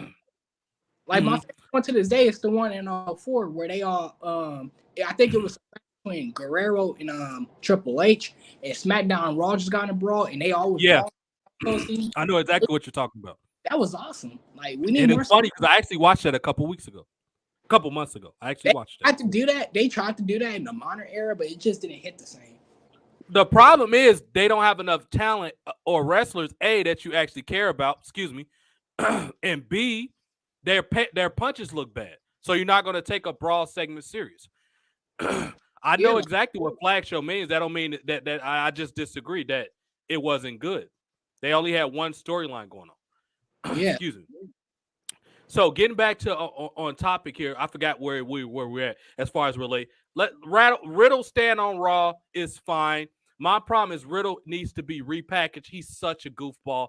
I think he needs to some type of way get turned heel. Maybe he goes to Randy Orton's house to say, "Hey, buddy, I've been thinking about you." And then he attacks him in his house. He gets heat. He beat down Randy Orton, who's actually hurt right now. So I think he can get a lot of heat. And he said, "I never needed Randy Orton." He come out and cut his skating promo. That they have to rebuild Matt Riddle because he's a clown right now, especially going into the Endeavor era where he's one of the few crossover WWE / former UFC people you could take serious. He needs to be repackaged and he needs to be turned into a heel. And I think him and a babyface Logan Paul can have a great program on WWE, no matter what brand it is. I think Matt Riddle is the only person that can get Logan Paul cheered because Logan Paul is a damn good heel. But I think Riddle will get him cheered if he's just being annoying and stuff, especially with these SJWs. He'll have some heat. So I think Riddle needs to be repackaged. Other than that, I have no interest in seeing him do anything on Raw. If he's going to be goofball with the scooter, I don't want to see it. It's just Street Profits. They stopped being interesting back in NXT. I remember when they had a backstage show called Street Talks. I don't know if y'all actually saw that. They will film them with fans outside, asking them like reality-based questions. And they was like, "Yeah, you heard that." And it was cool. It was a good utilization of social media, and it was quite entertaining. And that's how I got introduced to the Street Profits. I'm like, who is these Street Profits dudes? They had the Street Talk. That shit was entertaining. And for whatever reason, ever since they've been on the main roster, I have not cared about them at all. The main roster made them worse. When I first saw them get dropped, I'm like, oh, hell yeah, the Profits are on Raw. They've done nothing with them but make them goofballs. So I don't know how you combat or fix that. Tag team wrestling in general sucks. I know people in AEW think it's great for whatever reason, but every time I see it, it's nothing but people waiting around to be catched outside the ring. It's nothing special about none of these tag team matches. They made a big deal about FTR versus the Revival. That went absolutely nowhere. Tag team wrestling is awful. Jeff Hardy's constantly got DUI, so you can never see the Hardys. So it's just like it's not a big deal anymore. I don't see why they think tag team wrestling is a big. It's usually fucking jackoffs in some small building somewhere doing bad psychology matches. I have not seen good mainstream tag team wrestling in a long time. I have not seen it. I don't know if y'all have, but I haven't seen it. I have not cared about tag team wrestling. It's been about a decade, I want to say, for me personally, because the last time I enjoyed it, and at least this is my opinion anyway, but Cody Rhodes and Goldust, I thought they were putting on some good tag team matches back in late 2013. Sure. That was the last time Cody was yeah, all those other teams at the time. Sure. Usos, New Age Outlaws. Sure. And the New Age Outlaws get revamped to have a decent little run in the mid 2010 was quite interesting. Omari, have you ever been into tag team wrestling? I'm into Attitude Era tag team wrestling, Ruthless Aggression Era tag team wrestling. I think Ruthless Aggression Era had an underrated tag team division from 2002 to 08. I mean, they had like when you talk about tag teams, you talk about of course the legendary tag teams of the Hogan Era and the Attitude Era. But I think people overlook the Ruthless Aggression Era tag teams. I mean, you had Los Guerreros, La Resistance, World's Greatest Tag Team, Crime Time. Who else? The Dudleys. Yeah. Dudleys. Kate and London and Kendrick. London and Kendrick had a good run. Hurricane and Eminem. Rosie. Yep, Eminem. Yeah, a lot of good teams. You're right. Mexicals. Yeah. Jamal and Rosie, 3-minute warning. Yeah. Yeah. I thought even Cade and Murdoch were okay. Oh yeah, they were good, very good. They peeped with the Hardys. Now a team that people thought goofballs, but I thought they took advantage of the situation. I like that greaser tag team. What were they called? The degree Oh, with the Deuce and skate, rope Domino. skates. Yeah, I like those dudes. They had characters. They were entertaining. Deuce, They had heat. Domino, and Cherry. Oh, yeah, Cherry was beautiful. That was an underrated. That was a beautiful woman. She's a sweetheart too. I talked to her maybe one time on Twitter. She's an absolute good mind for the business. She was a sweetheart. I find it strange she's never really come back and done anything. I think she just completely left wrestling. Victor says Crime Time. Yep, Crime Time should have been tag champions. Great. But now tag team wrestling means nothing. I don't know how you can fix it. I know Vince never been a big fan because he looks at tag team wrestling as a vehicle to make single stars. Vince always viewed it that way. So I don't know how you really met that. What's that? I'm still confused with why Crime Time never became tag champions. I mean, outside of what the top stars on Raw, like Cena and HBK, they were the most over on the show. I never told you the story why they never became champions?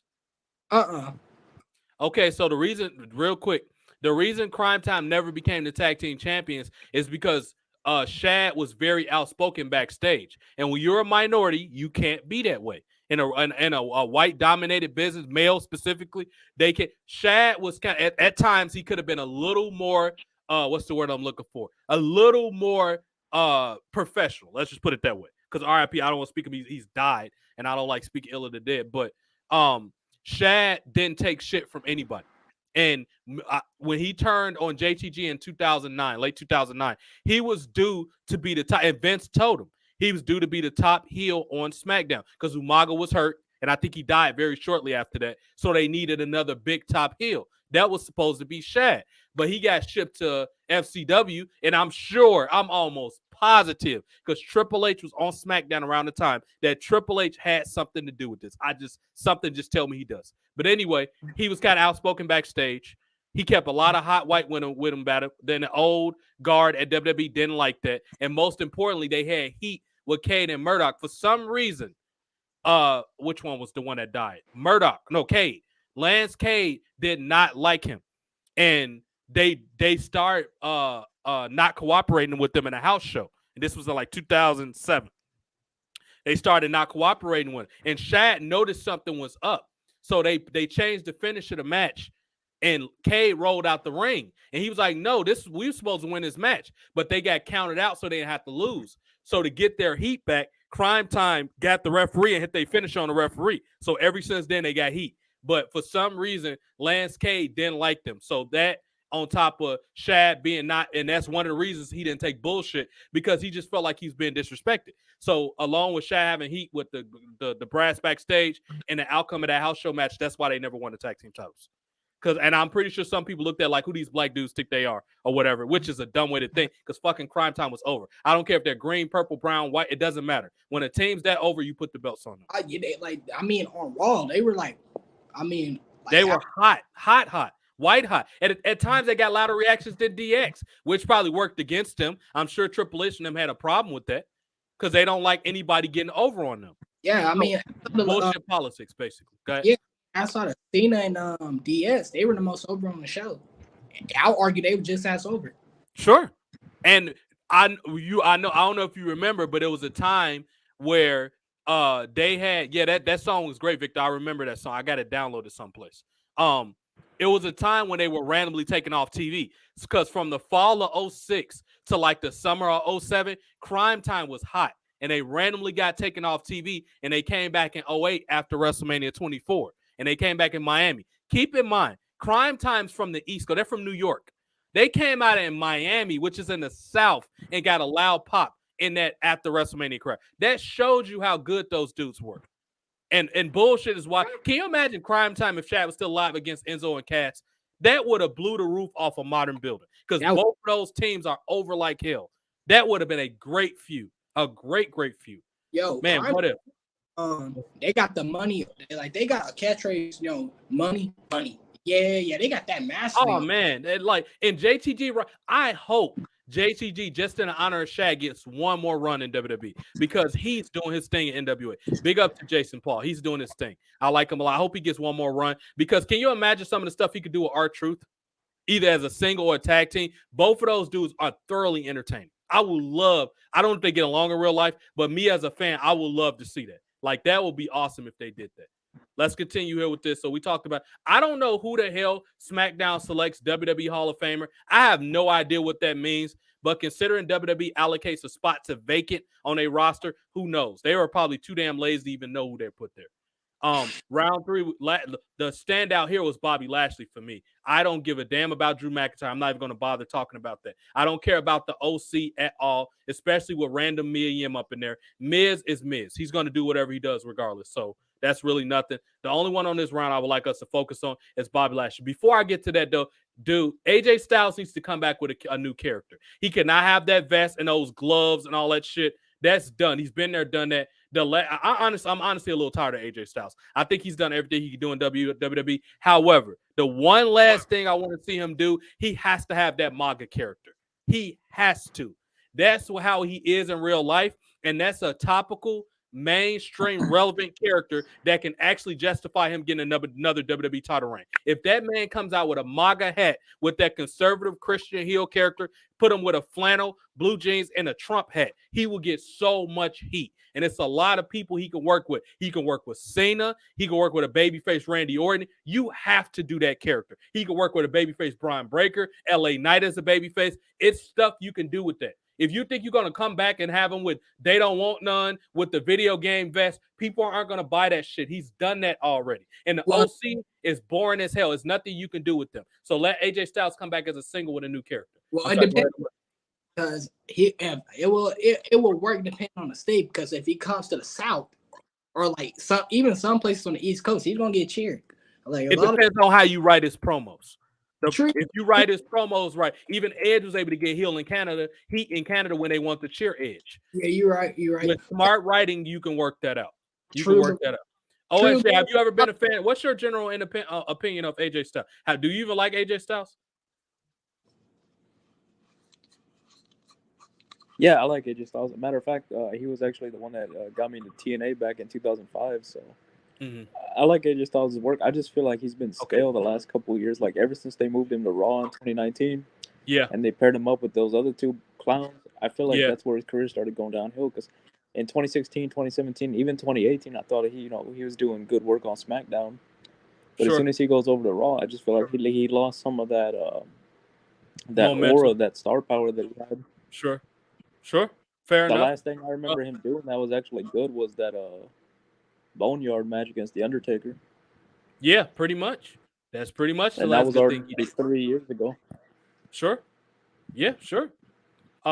He said we need more morally great characters. Ottawa, before we get to there, WWE needs more good writers because they're not good enough as writers to write complex characters.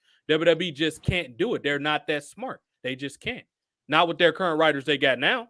They need some new writers. It's not going to happen if they don't got good writers because all the writers know how to do is write SJW-friendly storylines. Everybody's an underdog. Everybody's a female that got overlooked. That's the only two storylines they write now. That's everybody's character. So the problem is the writing. Like the wrestlers, I think the talents and the performance do the best they can with this nonsense. It's just the writers are bad.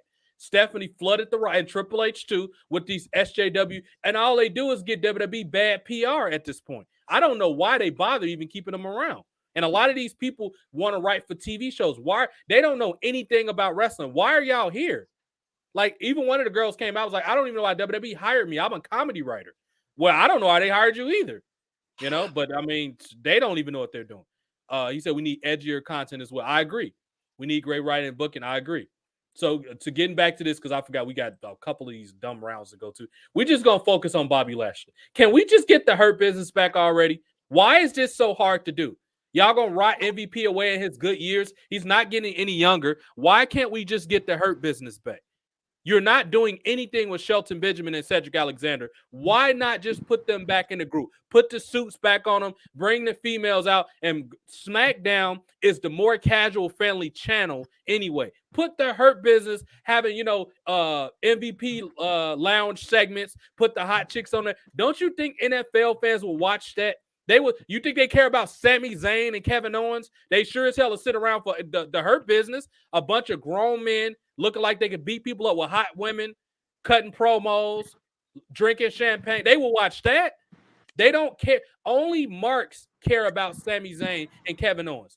How many times can you have them have the friend backstabbing storyline? Y'all haven't figured out that that's old by now? They keep going to the same well with Sami Zayn and Kevin Owens. It's old, dude. Like, nobody cares about. How about y'all send them to NXT on the show that the marks watch? I do not want to see them on the main roster at all. They have no business the way they dressed and act on the main roster. And people can get mad all they want. When you give me a logical reason why they're on the main roster, I will listen to you. Until then, they don't deserve to be on that roster. It's just that simple. Ottawa says yes because SmackDown has been the flagship show. I don't know, man. I ain't going with that flagship demo. I don't know, but I think that I'll say they're pretty equal. I mean, yeah, I guess they probably value SmackDown a little bit more because of the Fox deal. But I mean, Raw. I mean, outside of the Bloodline story, I mean, Raw pretty much had the most talked about storyline of the past 5 years with the whole lot. The line of Bobby. Yeah, pretty much. That was the last thing that got headlines. Yeah. I agree. What I was gonna say is that it's on the lines of the AJ Styles Mom stuff. It's like, why WWE needs to have more like women catfighting. You see these videos all the time with the women fighting and stuff. Why put TV? Especially and not only that, look how popular Real Housewives of Hollywood and Atlanta and all that stuff is. They need to put that type of stuff on TV. I mean, yes, especially if you got 2 hot women.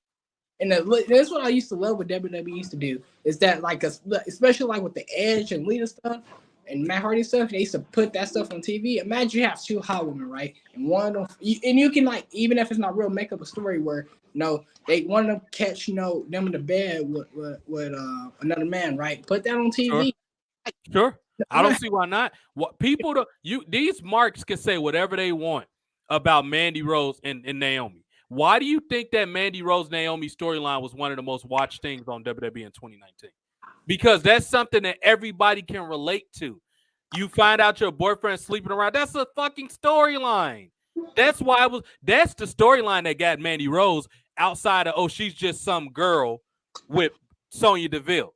That's when Mandy Rose that we saw with Toxic Attraction, that's when she started to develop her own personality. How ironic that a soap opera storyline got Mandy Rose popular. Isn't that what pro wrestling always been? That's why Val Venus and Godfather were so popular. They had relatable characters. Don't nobody care about some fat dude with a KO shirt on that can't KO anybody. All he's KOing is a buffet table. Nobody takes him serious. Nobody cares about this scraggly looking bum with cargo pants. What the hell is Sami Zayn's character? Nobody thought he was Che Guevara. What is he supposed to be doing? Speaking of I think I spoke on this before, but AEW had a chance to capitalize on this, like last year with the Sammy Guevara Tay Conte stuff. That's what they were doing. That's some Jerry Springer type stuff. Sammy Guevara breaks up with his wife. RIP, by the way. But Sammy Guevara breaks up with his wife. Well, I don't know if it was his wife or his girl. I honestly forgot. One or the other. And then he moved on to Tay Conte. I'm still confused why Tony Khan didn't make this into a story. Because he's a clown. He thinks everybody's supposed to. AEW is the company everybody gets along with. Everybody know that it's drama backstage there, just like it is at any sport, any company. I'm not buying this. Everybody gets along. That is not true. It's a company with a bunch of adults. It's going to be problems. I'm not trying to hear none of that. And not only that, why not take it? Y'all need to do something that separates y'all from WWE and put y'all on the map. Tay Conte is an extremely hot woman that she need to be pissing these marks off. We know she can work because she's got a legitimate Brazilian background. However, if she has this reputation of being a home wrecker, why not put that on TV?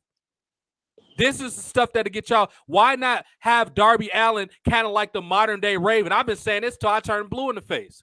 If AEW is not going to do it, how about y'all get Darby Allin and get the girl with the skateboard, Breaker's girl, and make them the modern day Raven and Beulah? Yeah, I mean, why not?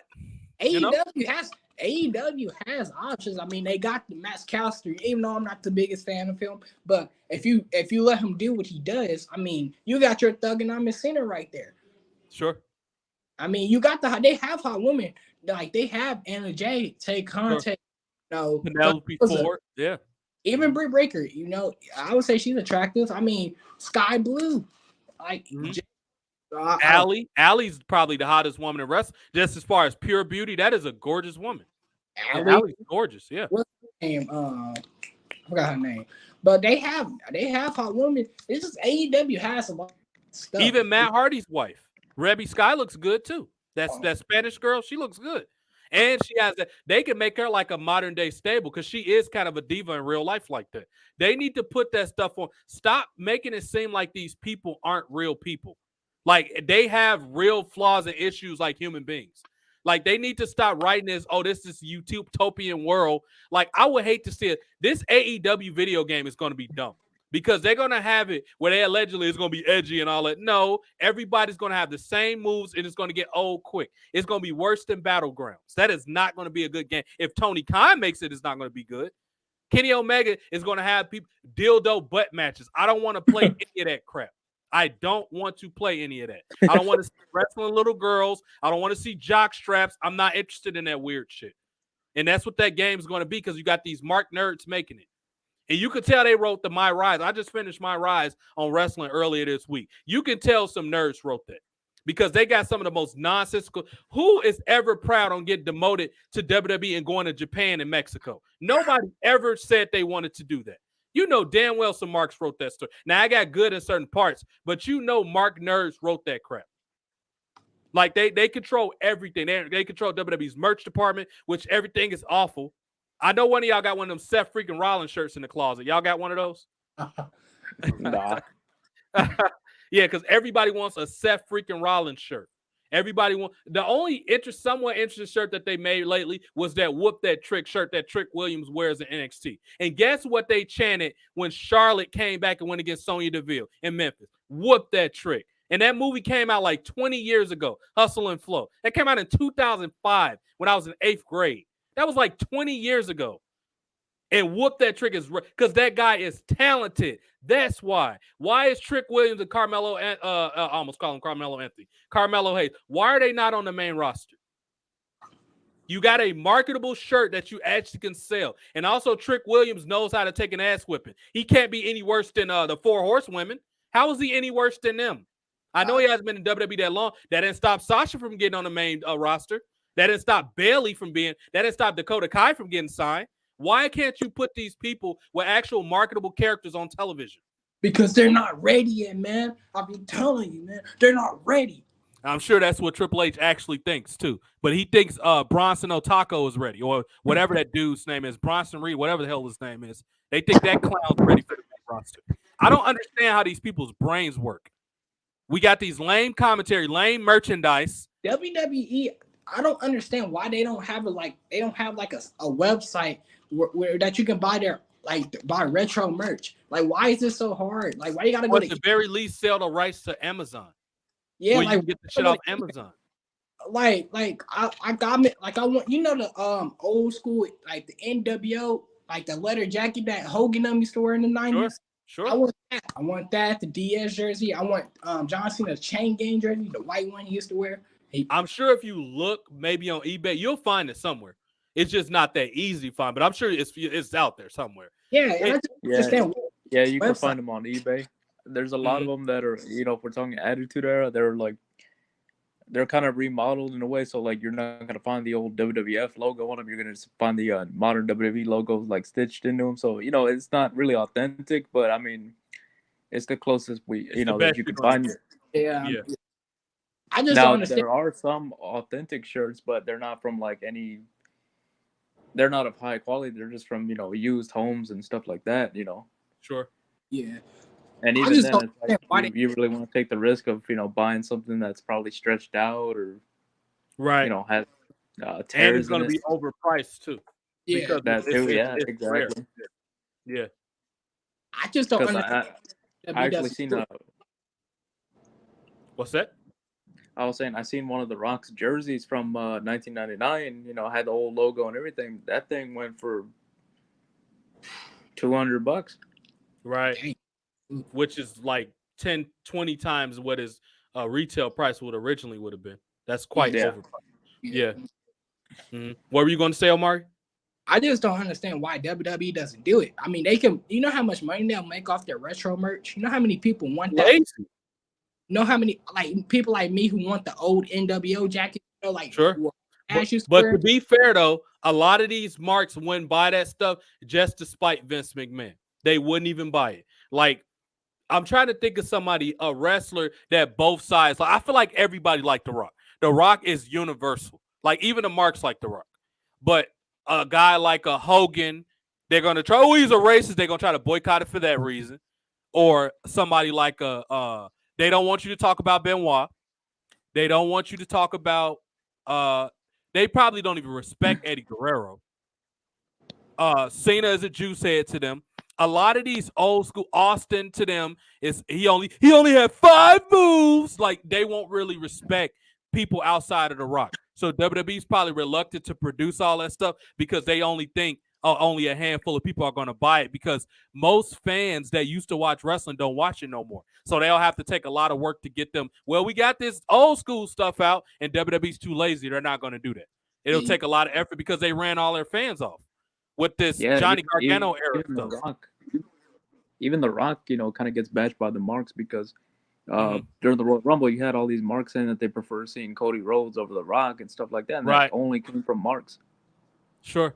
Nobody else with brain cells. And they have the audacity to say The Rock don't need to win because he's established. So you telling me Cody Rhodes needs to win? Cody Rhodes had a run in WWE already. They don't even listen to themselves when they talk. They just say whatever they think is right. They use no logic when they try to argue, which is why the only thing they can do is block you when you write. That's all they ever do, or quote tweet you and try to get their psycho fans to agree with what they're saying. And I'm just going to mute y'all. I am not losing my new page to y'all. I'm sorry. You just got to deal with getting blocked or muted. It depends on how bad you irritate me that day. But that's just, I'm not losing my Twitter page to y'all. I'm not even, and not only that, most important, I'm not losing brain cells with y'all dumb arguments. Going to see y'all vortex arguments. Trick Williams is more charismatic. I 100% agree. Carmelo Hayes is growing on me though. What's that?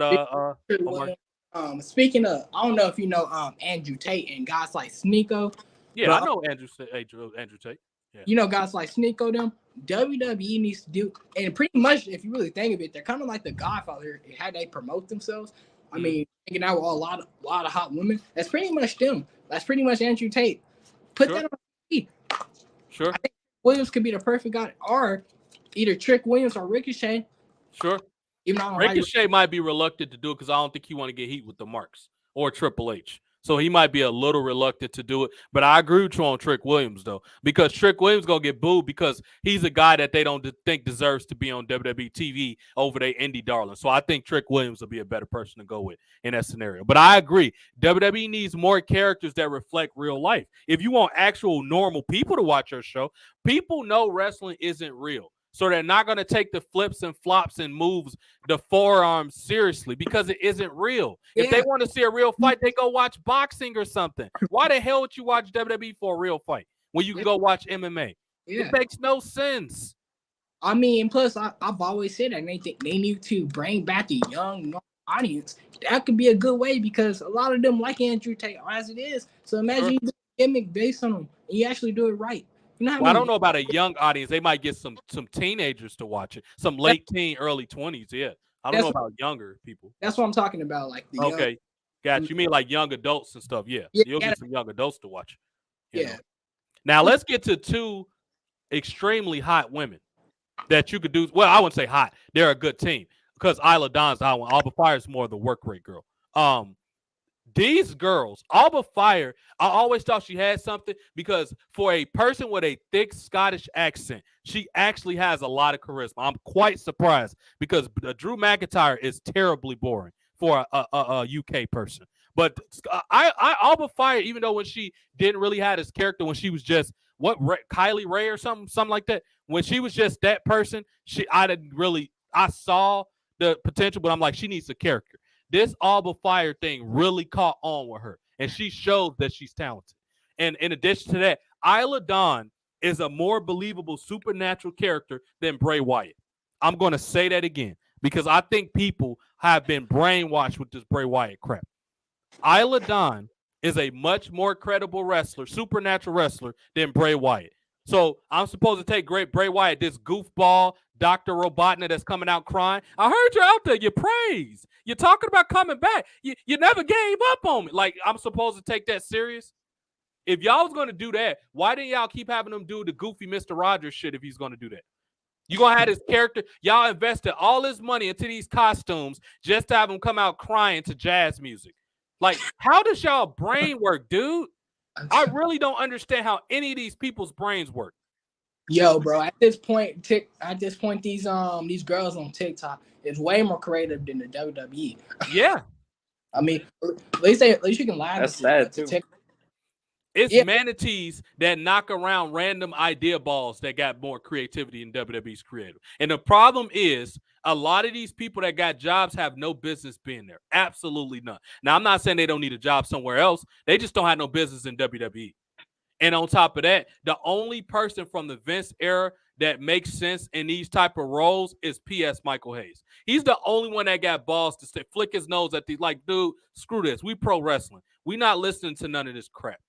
The rest of them, Bruce Pritchard and all, like, they have to go, dude. Bruce Pritchard haven't had a good idea since, like, Kane.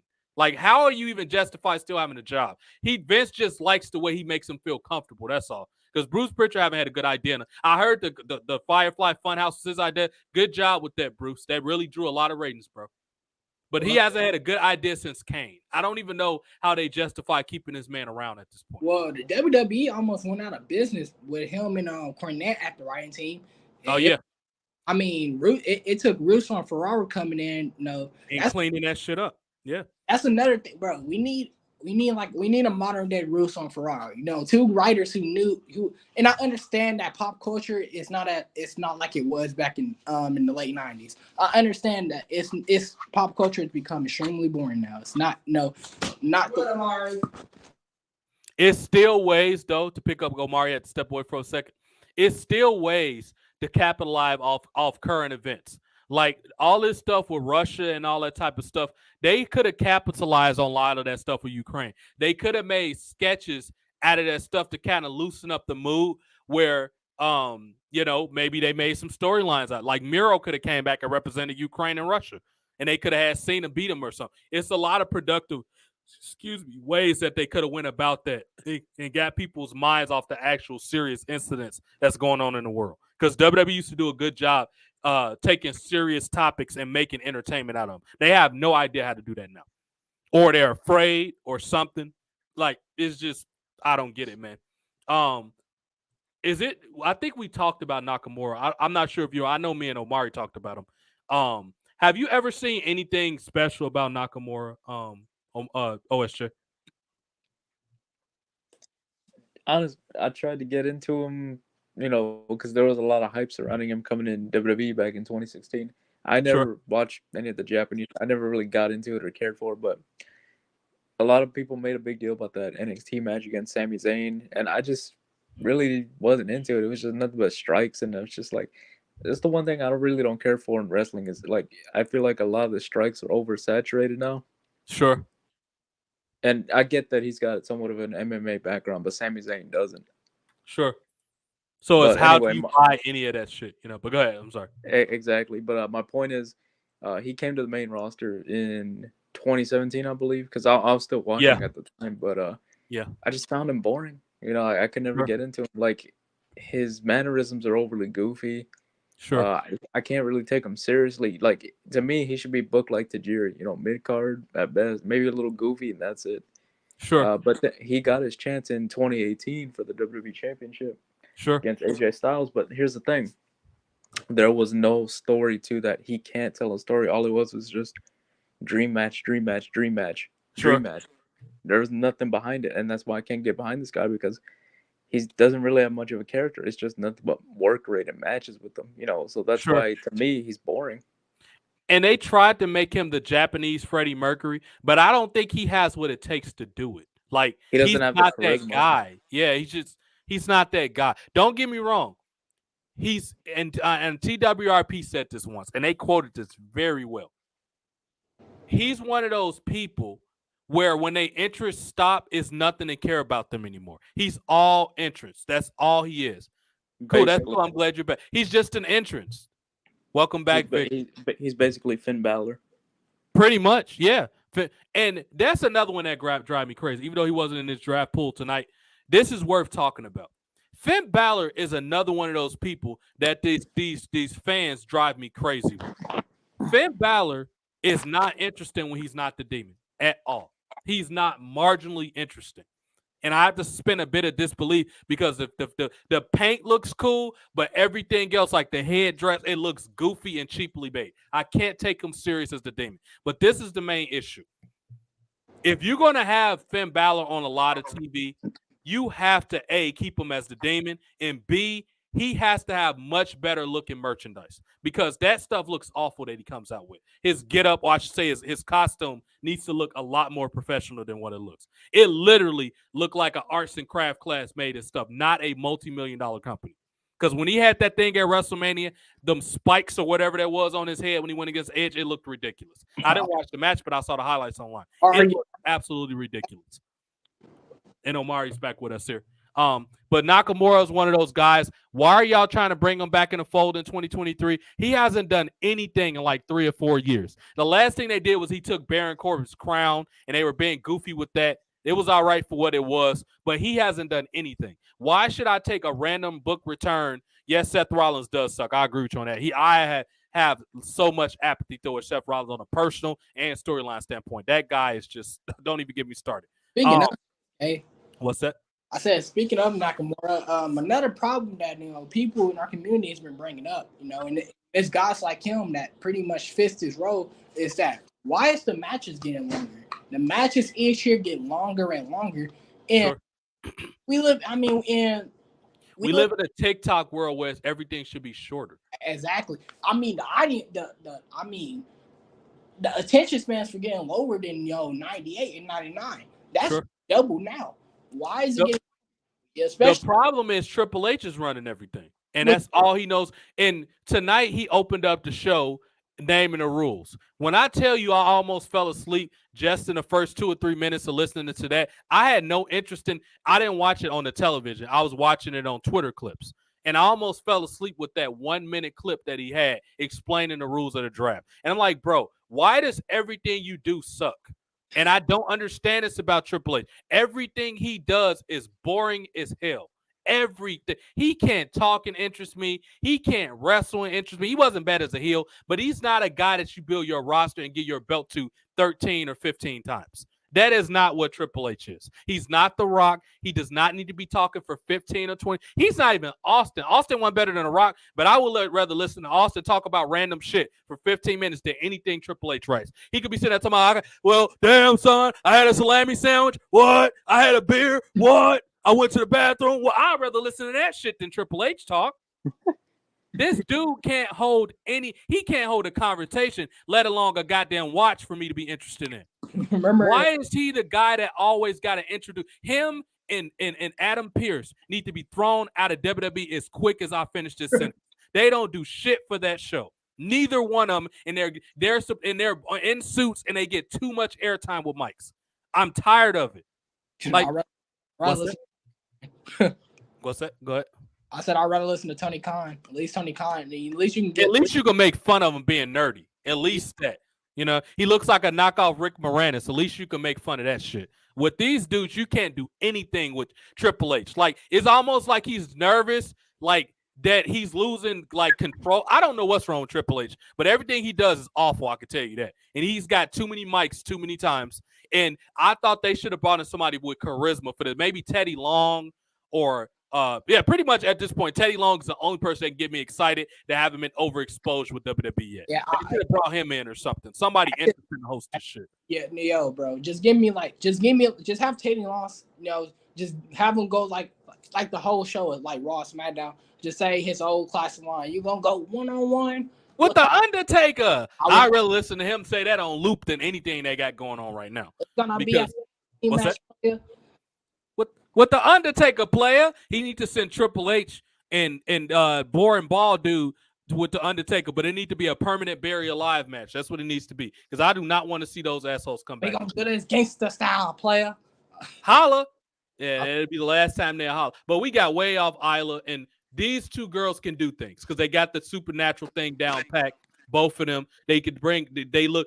Alba Fire's gear looks badass. She's just polished. She's quite polished for a girl that don't have much identity. They're going to have to explain to the casuals who she is, which we already know they're awful at that. But if they can get a good writer, I think Paul Heyman probably can help her a bit with that type of stuff. She just needs to be a badass. If you know she can't talk, just don't give her a lot of lines. Just let her be the girl. Let her be like Lita. She just goes out there and beat the hell out of somebody.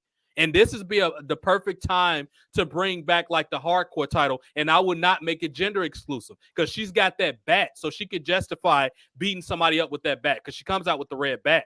So I think Alba Fire is a girl that you can put her as like an intergender wrestler. She got the baggy pants and she doesn't have to be a female wrestler because she doesn't have, like Lita on occasion would mix it up with certain cruiserweights. It was fine. If you produce it properly, you can do it. The problem is WWE doesn't know how to produce anything. They don't know how to say, let me look. This person's not that good at this, so we're not going to expose them. Let's give them this to do. That's what a good roster manager does. But we already know WWE doesn't do that. And Cornette, stop talking about these flabby fat tag teams that should be singles guys. Nobody cares about FTR. FTR, as I always say, stands for find the remote and change the channel. Nobody wants to see those motherfuckers. Stop talking about them.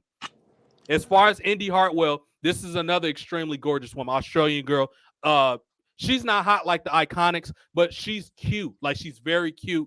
She dresses hot with the white leather. She knows how to dress. And she's a solid worker, too. Like, she has a certain level of, I like her sense of urgency when she do. Like, she need to be polished, but all the women do. I like how she's got like a sense of and she's bigger than a lot of the other women too. Because I saw her working with somebody on NXT and I'm gonna look like, holy crap, that girl is big. She's bigger than a lot of them. She's got a lot of girth. And I'm just happy that she's finally back because they're in the center of my thumbnail. I'm happy her and Dexter Lumis is back. Please write some quality TV. Can you imagine the type of romantic type of people you would get to watch the show if they see the love triangle with Dexter Lumis and Indy Hartwell? You'll get kind of like the darker people that like very intricate storytelling. You can get that with them. And not only that, it's a lot of couple tag teams that you can get out of this. They can work with Miz and Morrison. They can work with Edge and Beth Phoenix. You can get Corey Graves can randomly come out of retirement and him and Carmella can go against them and they can have like a kind of like a Dracula epic type storyline because I don't understand why wrestling has to be in the ring. Wrestling is fiction. Why does it have to be in the ring all the time?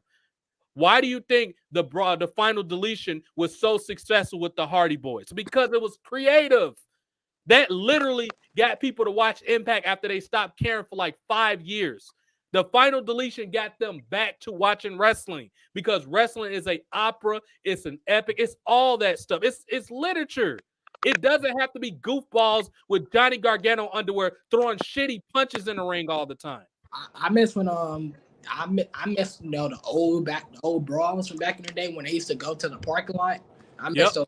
Used to like the whole roster used to come out. The last one was probably the Brock and Undertaker one. That was the last one I liked. Cena and Eddie had a good one, but I think that was a little bit before that. When they had that parking lot brawl. Him and Eddie Guerrero had that parking lot brawl. That was a little bit before, I think, though. That was in 2003. The Brock and the Undertaker one, that was like about 2015 when Undertaker came back and he feuded with Brock and they had it went to the parking lot. That was awesome. I almost forgot about that because it's been so much shit TV in between that. But I do remember that. That's why Undertaker had the badass beard when he set up at Hell in a Cell and he was laughing at Brock when he got out of the Kimura. That was some good TV, and I'm pretty sure Paul Heyman wrote most of that. When Paul Heyman writes something, it's usually pretty dramatic and good. So a mixture of him, I think Shane McMahon and Vince Russo should be in writing rooms for WWE because they know how to write good content. Why do you think the corporate ministry was believable with Shane? And Shane understands his role in that group. That's why he was so good. The problem with Triple H is he wants everybody to get respect for being indie people in the ring. That's all he focuses on.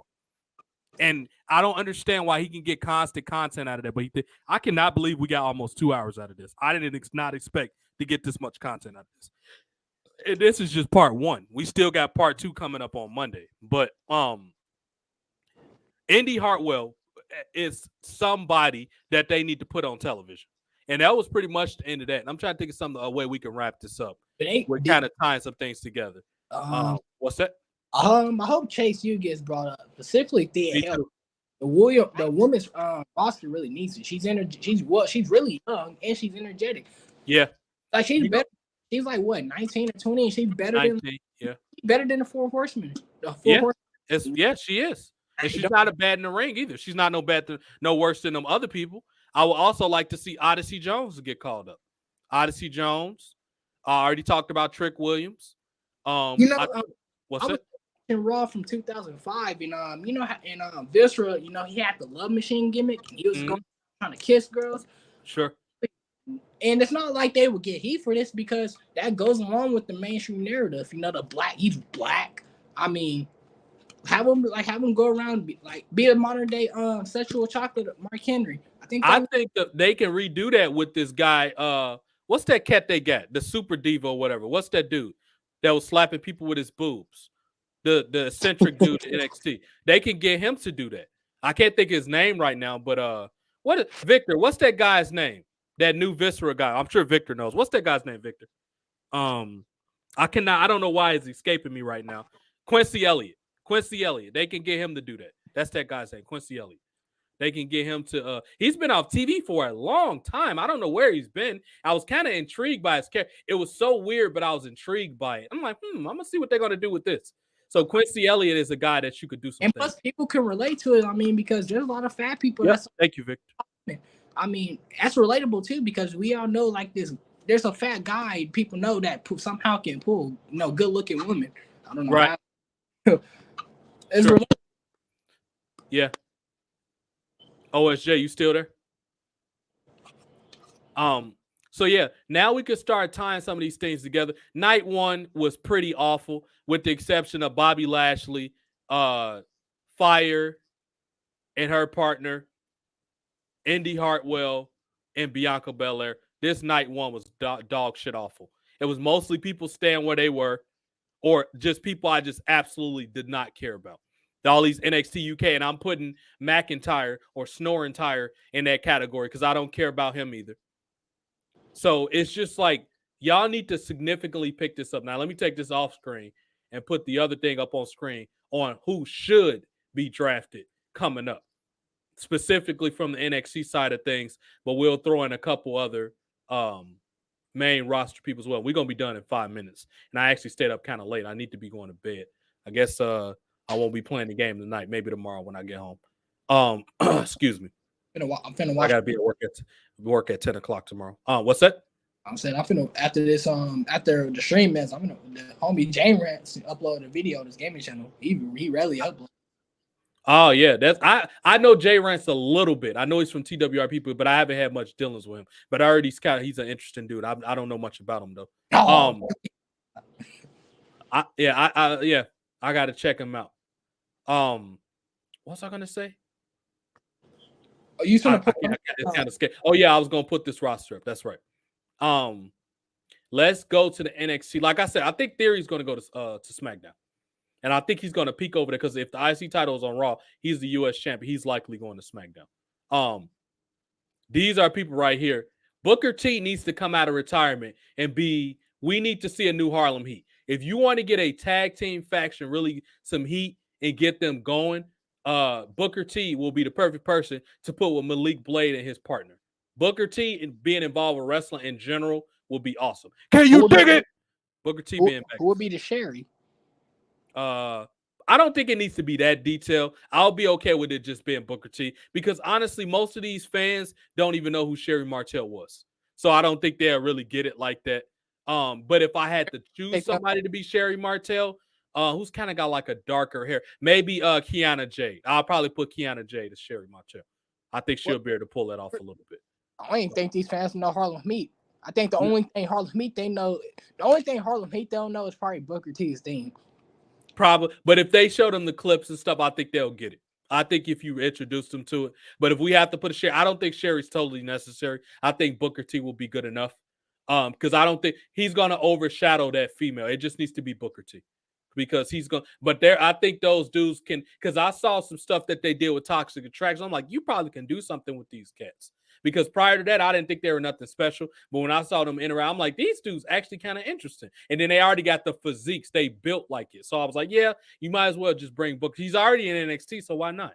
You know? Yo, speaking of tag teams, honestly, it'll be cool. And I know, I don't know if you know him, but his name is Mongo Slade. He's in our, I'll say he's, but he's in our pretty much our community. He was saying like now that Braun Breaker is turned heel, they should turn the Creed brothers heel, and put him with him. Yeah, I mean, look how awesome that would be. Have them bring them up and have them, go rush shot over everyone. I think what he could do to really get heat is change their last name to Steiner and say this is his honorary cousins. I think that'll get them a little more heat.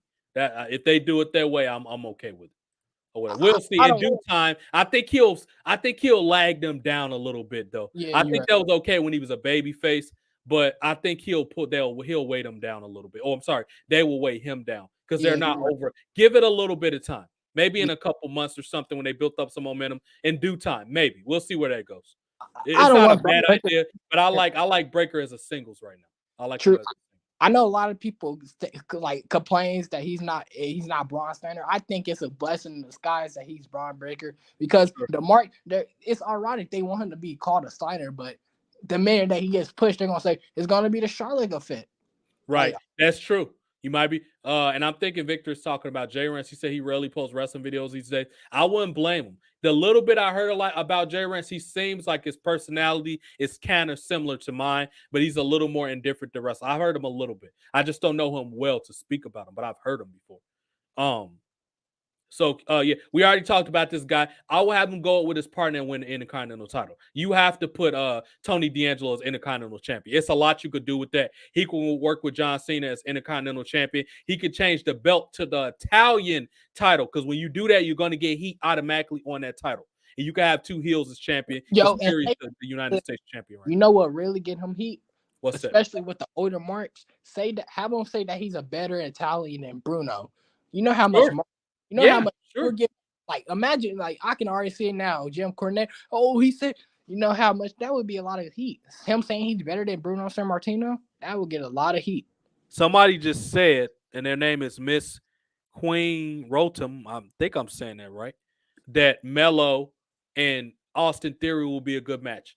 It'll be a good bell-to-bell match, but I think they'll need Trick Williams to add some personality. Thank you for the follow, by the way. I think Melo will need Trick Williams in this corner. I'm sure bell to bell, of course, it'll be a good match. Like the in-ring side, yeah, it'll be great. And Melo is growing on me a lot. He's growing on me. I like him a little bit. Get rid of everybody in this row. Every single person needs to be on this. If Waller doesn't get drafted Monday, I'm gonna be shocked, and I'm gonna get confused, and I'm gonna be asking questions why he's not getting drafted. He needs to be in if they have a list. Grayson Waller should be at the top of their list. He's outside of LA Knight. He's probably the most charismatic guy that we have had in wrestling in years. Sure, I'm okay with that. It's just right now I'm trying to think where he would go. So he will have to be on the opposite show of Austin Theory unless you're gonna put them in the faction because he'll get overshadowed. Unless you put them as a tag team, he needs to be on the opposite show that Austin Theory isn't because I think too many people will mix them up with each other. That's what I'm suggesting. Have them be like, how do you get a tag team? Only thing about tag teams is, even though the way you pitched it, I like the idea. The only issue with tag teams is WWE just don't take them serious. And I would rather, if you're not going to take them serious, that you keep them as a single. Because they have to have a lot of quality opponents ready for them to fight, a lot of quality babyface opponents. And they don't have a lot of good babyface tag teams right now, in addition to the War Raiders are okay, but they don't have any momentum. People don't know them. Yeah. And Sami Zayn and Kevin Owens are boring. They can't do shit with them. It's just not a lot of good babyface tag teams. Well, would WWE, what I would do if I was, I would bring Waller up, pair him with Theory, and have them be kind of like how Sean and not bring back D-Generation X, but you know how Sean and had them be kind of jocks or whatever you mean. Have them be City Boys. I mean, Waller's pretty much doing it. He has to he had the hot woman Jade. I forgot her name, but with him on Tuesday facing Carmelo, and he had. You talking about Kiana Jade? Yeah. No, it was I'm gonna have to send you the photo of her. I forgot her name. Okay. But it was when he faced when he faced Braun. You know how he came out with the shoe and he had all the women around him. Yeah. Put them together. I know Triple H wants Theory to be all serious stuff. Stop with that. Have him be a little bit goofy. You were able to be goofy in DS. Why can't other people? I'm tired of having everybody be serious and wear leather jackets. I'm tired of that. That doesn't add no personality to the show. But you know what? And that would get Theory. That would help Theory way more than him beating Cena. I think the next world's champion in NXT could be her. Right here that I'm hovering. I think she could be the next champion. Hey, I wouldn't mind. She actually has a character. Gigi Dolan and JC Jane needs to get drafted. Y'all not gonna do shit with them in NXT, and they're too closely related to Mandy Rose, so you have to send them up to the main. Speaking of Fallon Henley, I know some people won't find her attractive because she's not like a prime Sunny or a Candice Michelle. But my opinion, she's still cute enough. She's definitely cute. I mean, she appeals to a certain market. That's what I would say. She like Midwestern type dudes, everyday Southern or Midwestern dudes. Yeah, like people in the trades, like me. Yep, exactly. You can get in. Be honest, I'll rather get that than the California audience at this point. But yep, the California, yeah.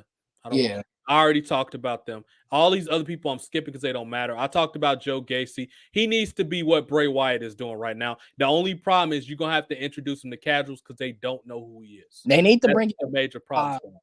Bring his SJW gimmick back.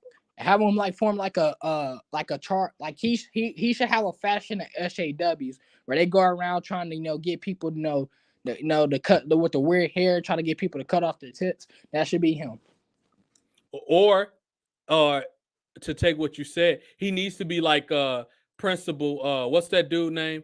PC Principal from South Park, where he go around telling people to check their microaggressions. I think he'll be able to get that shit off the ground too. Or have him be the Charles Manson of WWE because that's sure. pretty That's what I said. They need another Bray Wyatt, but a serious one. They had to really write it well because people don't know who he is. Yeah. So they will have to really write that well. I've been saying this, and I'm gonna say it again. Just put Lash Legend and give her like a Wendy Williams show. If you're not going to do that, put her with MVP and Omos because she's a giant girl, and people will believe her if she beats the piss out of somebody. That's the two things to do with her right now. I mean. Want to honor Jerry Springer, just have her do like a female version of the show. Victor slapping. Right. That'll be perfect. I heard what you said with the Jerry Springer thing. This woman is so damn gorgeous. I call her Mandy Rose's sister, Mackenzie Mitchell. She's a backstage interviewer. But I cannot get over the fact that this woman is fucking gorgeous. Mr. Stone, he needs to be a manager. The fact that this dude is not a manager is appalling. He's a damn good manager. He gets heat. He could be like a modern day. He could be like Paul Heyman's apprentice or some shit like that. Then he eventually gets his own roster. Faction. This dude needs to be doing something. She's always going to have a job. Big Booty needs to go up. She can either have a feud with Bianca or a team with Bianca. Either way, I will be cool with it. She needs to go to the main roster. You cannot have a woman this thick and fine not on the main roster. You cannot. Well, I mean, like she's too focused on the end. Let's see. This is what I'm talking about. We need valets to make a comeback in wrestling. Sure. That's what I'm talking about. Like not Triple H. See, Triple H needs to go. This dude is a disease to WWE. He needs to go. Like why does everything gotta be in ring? That's my problem. Not every wrestler has to be a. That's what I liked about Vince back in the day. Is that like especially you had like top guys. They weren't the best in the ring. But they hit it. They did more brawls matches, like more street fights that was able to hide that. It was able to get them more over. Why we don't get that nowadays? Not everything has to be Shawn Michaels versus Kurt Angle, like these 60-minute technical matches, because that's what gets people booed. Like you have these characters that gets over, and then they get booed because you're making them wrestle these long matches, and it exposes their weakness. Whereas you had them like a street fight. A street fight is going to hide that because it's brawling. Sure. Yeah, sure. That's like Stone Cold Steve Austin. Nobody like after the neck injury they did that. How they put Stone Cold is how it was perfect. He barely did like the technical matches, but he did the brawls and stuff, which fit his character and also protected his weakness because he had the neck injury, so he couldn't work how he used to. They need to do more of that. Sure. I'm okay with that. I mean, to me, it's all about how it's written. That's all it comes down to. Yeah, I'm just why it's like a brawler, like somebody like a gang member. Like why would like if you have a gang type character, why would they be doing technical matches? They'll be they be trying to kill you. That doesn't make sense. Speaking of, poor Reggie Scripps. Oh my God! Don't even get me started on what they did to this poor man. She needs to be in the draft. Everybody right here. Well, Tatum Paxley maybe could stay in NXT a little bit until she's cute too. She's uniquely cute. But Tiffany Stratton, my only she needs to be the replacement for Charlotte while Charlotte is gone. They can have her doing exactly what Charlotte is doing, but she's cuter. You know what I mean? She just way more time. It has a better character than Charlotte, a way better character. Sure. Like they can have her being a diva where she's, I don't know, maybe they can make her the leader of that Carmella and what's Chelsea Green group, because she's actually got charisma. I think they can hold that shit down. Or they can do something better.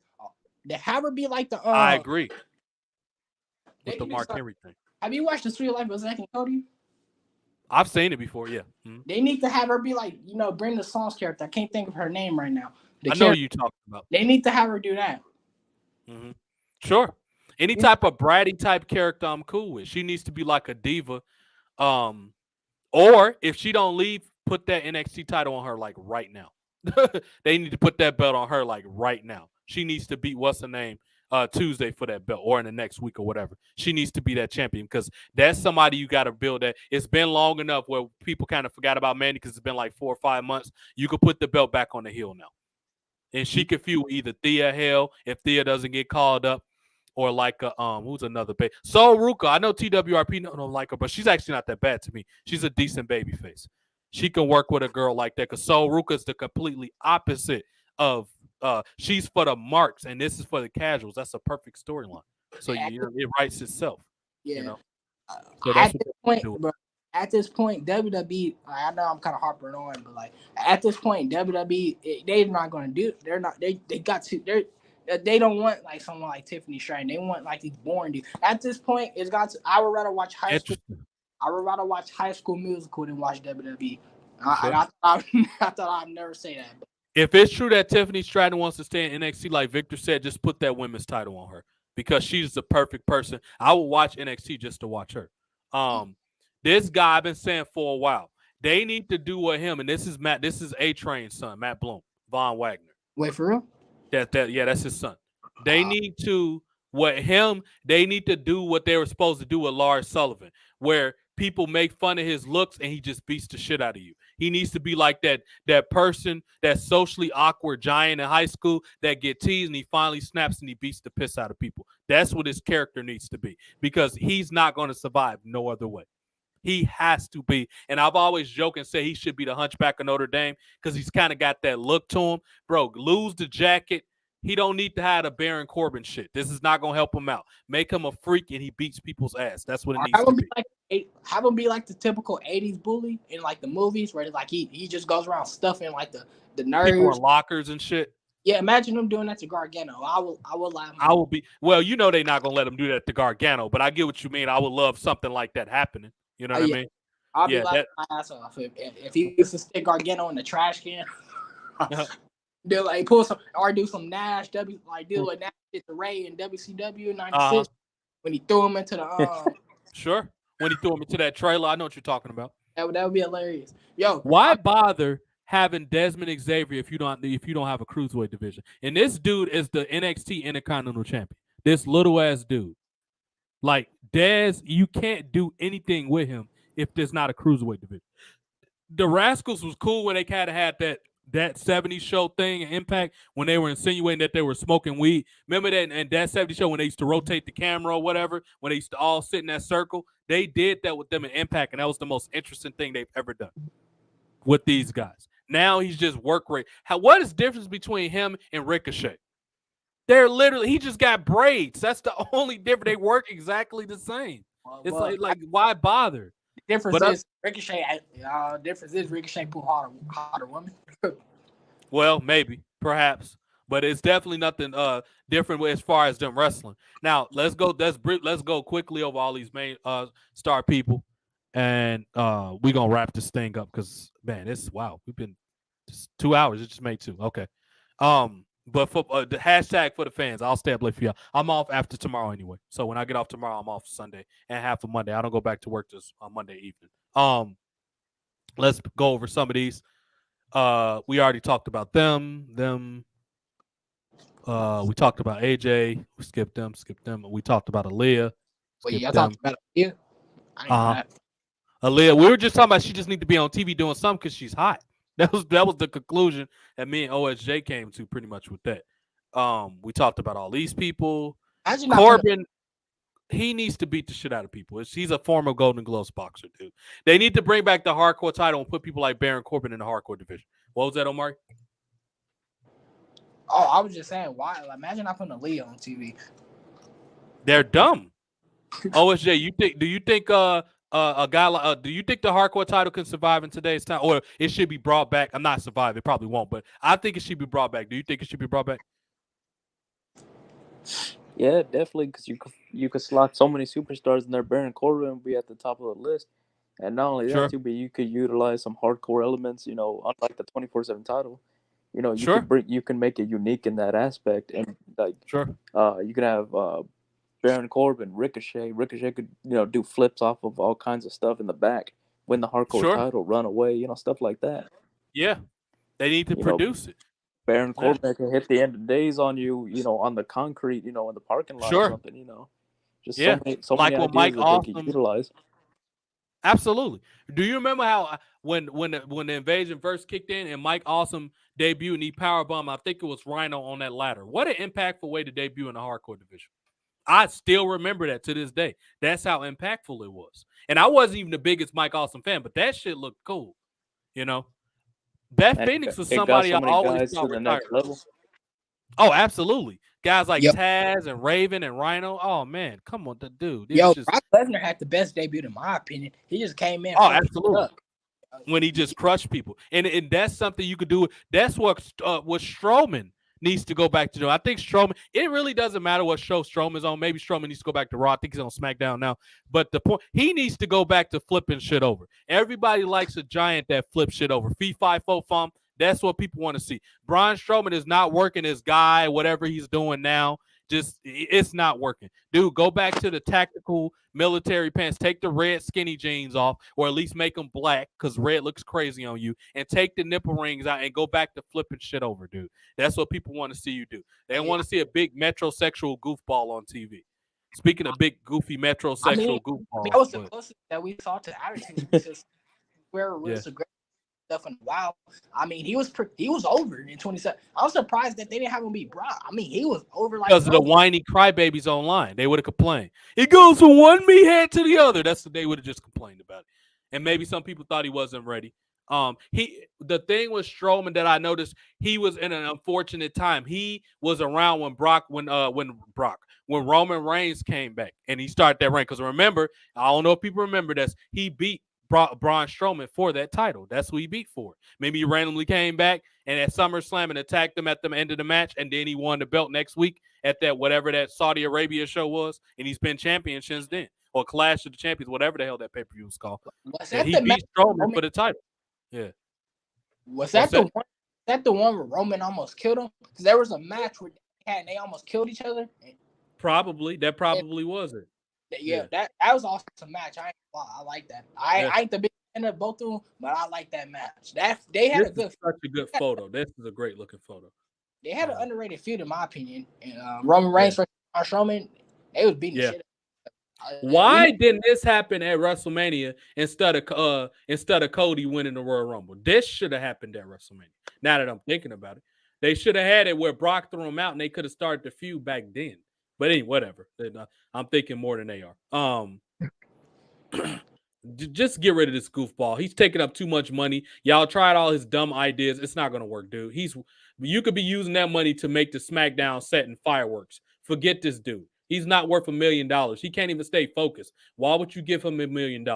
I would rather you put that stuff into a new person like Joe Gacy who you can make money out a little longer. Bray Wyatt is done, dude. His mental health cannot keep up with wrestling. He's done. I think Bray Wyatt.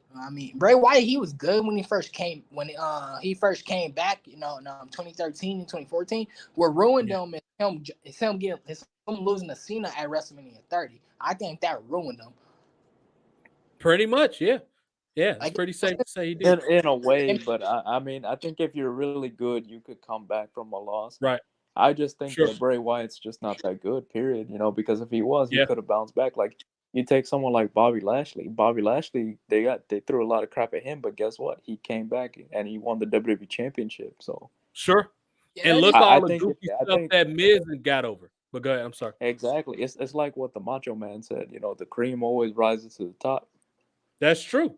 And that's why he was so good. He was in a business with giants, and he got over as a 190-pound, 5'10" dude because he was good. Macho was 5'9", 5'10" at the most, 190 pounds.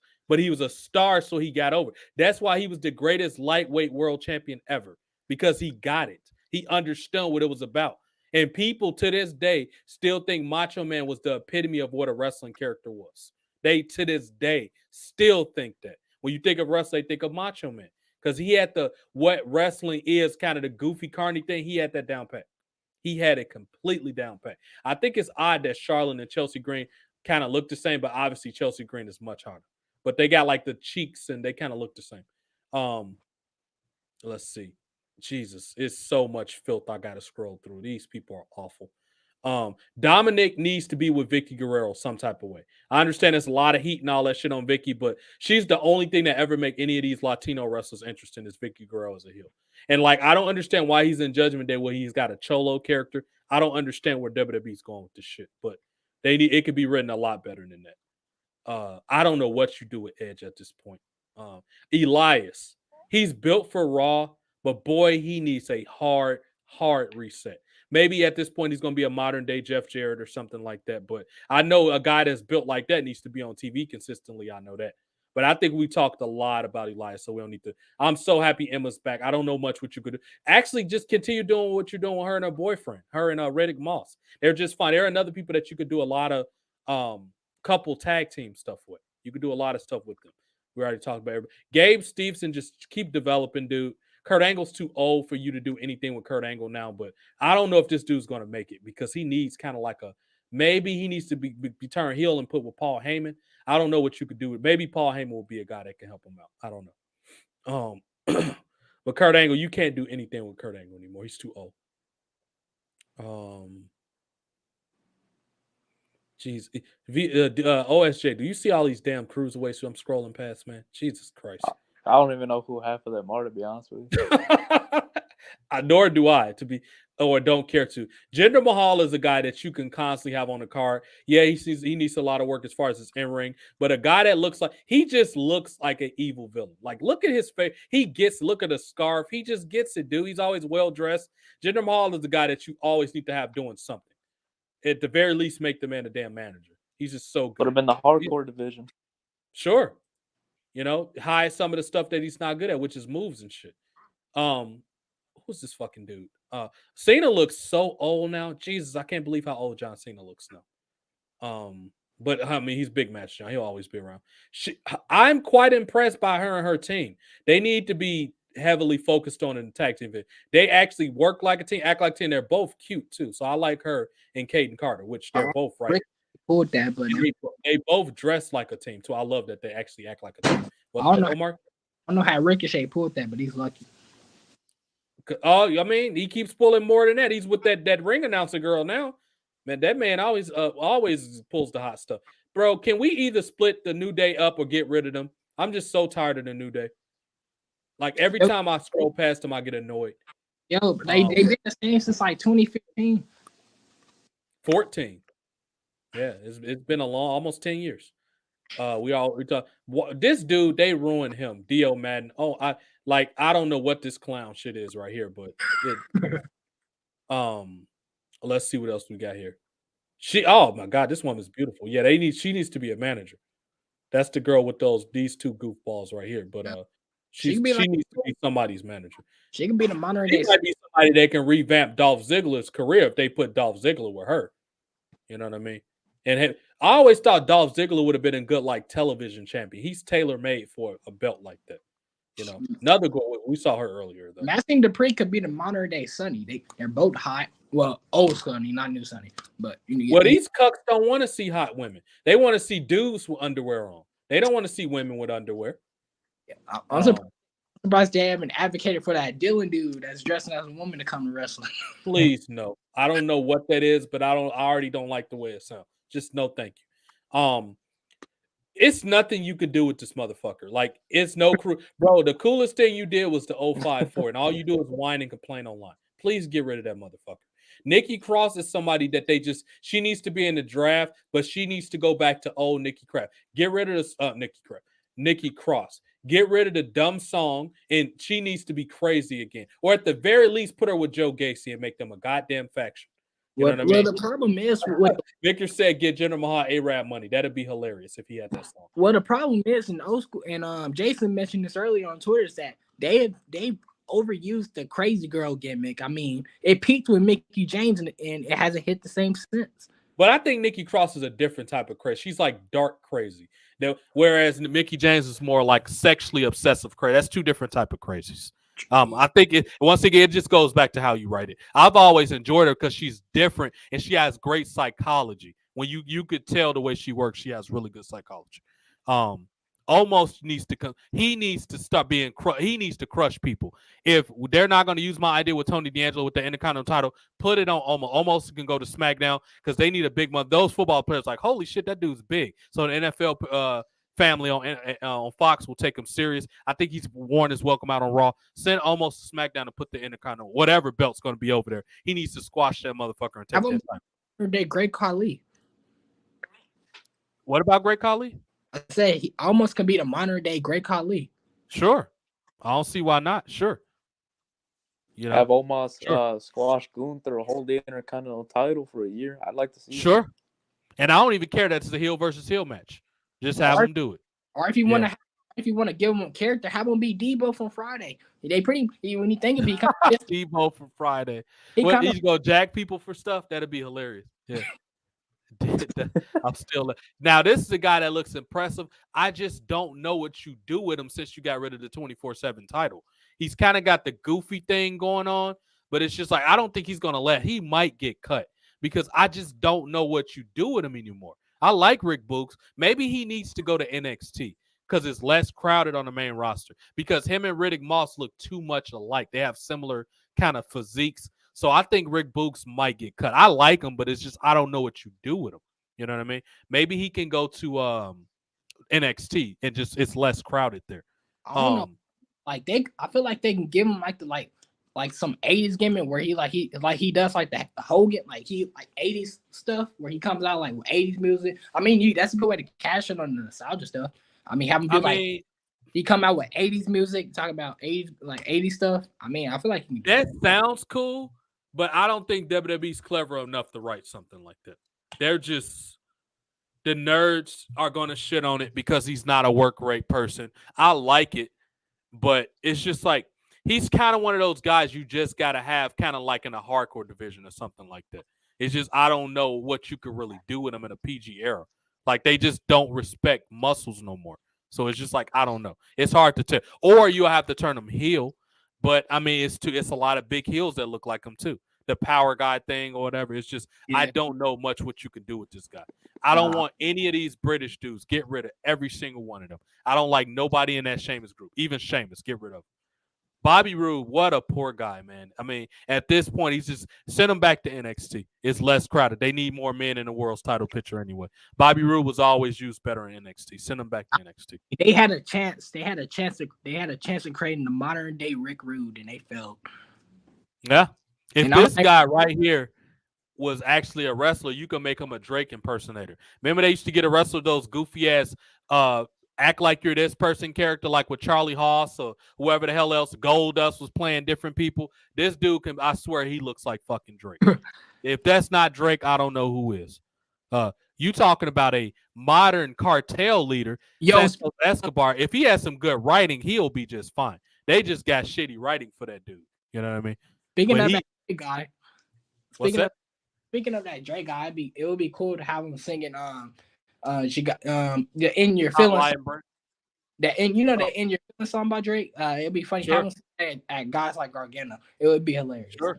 Or That he's kind of a mark, the guy in real life, because he hosts some shit called the bump or some crap, and he's a mark. This dude, I swear, I think he wants Sasha Banks to walk on him with heels. That dude is creepy because I've seen him on stuff before. He's kind of a mark. I don't think he'll biggest do Sasha nothing like Banks on the internet. that. Oh, you said that guy is OSJ? Yeah, he's the biggest Sasha Banks simp. Like he even wrote a rap song for her and everything. Oh yeah, yeah. That dude needs to. That and Vince needs to he turn him also into a said cup. that Or something. What's that? he also said that he wrote some article saying that Sasha Banks is like the '95 Michael Jordan. I'm like, get out of here. Yeah, okay. He needs to be slapped 95 times for saying that stupid shit. But okay. that gives me Tom vibes from the Boondocks. It's either it's drugs or delusion. Yeah, he's yeah. He it is one or the other. I don't know What why. a beautiful woman that needs to be involved with like some type of extreme expose demo. What's up, Liz? She's from Chicago, by the way, too. That's Liz. Her real name's Elizabeth. That's my friend. What's that? What I was saying is that about that I was talking about that that one guy with the Sasha stuff. I don't know why they gave me Tom vibes from the Boondocks. You know when he broke up with his wife and he started singing Usher. I don't know why. Yeah. He probably would be like that, but you know who from wrestling that looks exactly like that? Byron Saxton looks like the real life Tom Dubois. He looks exactly like that. That sounds like him too.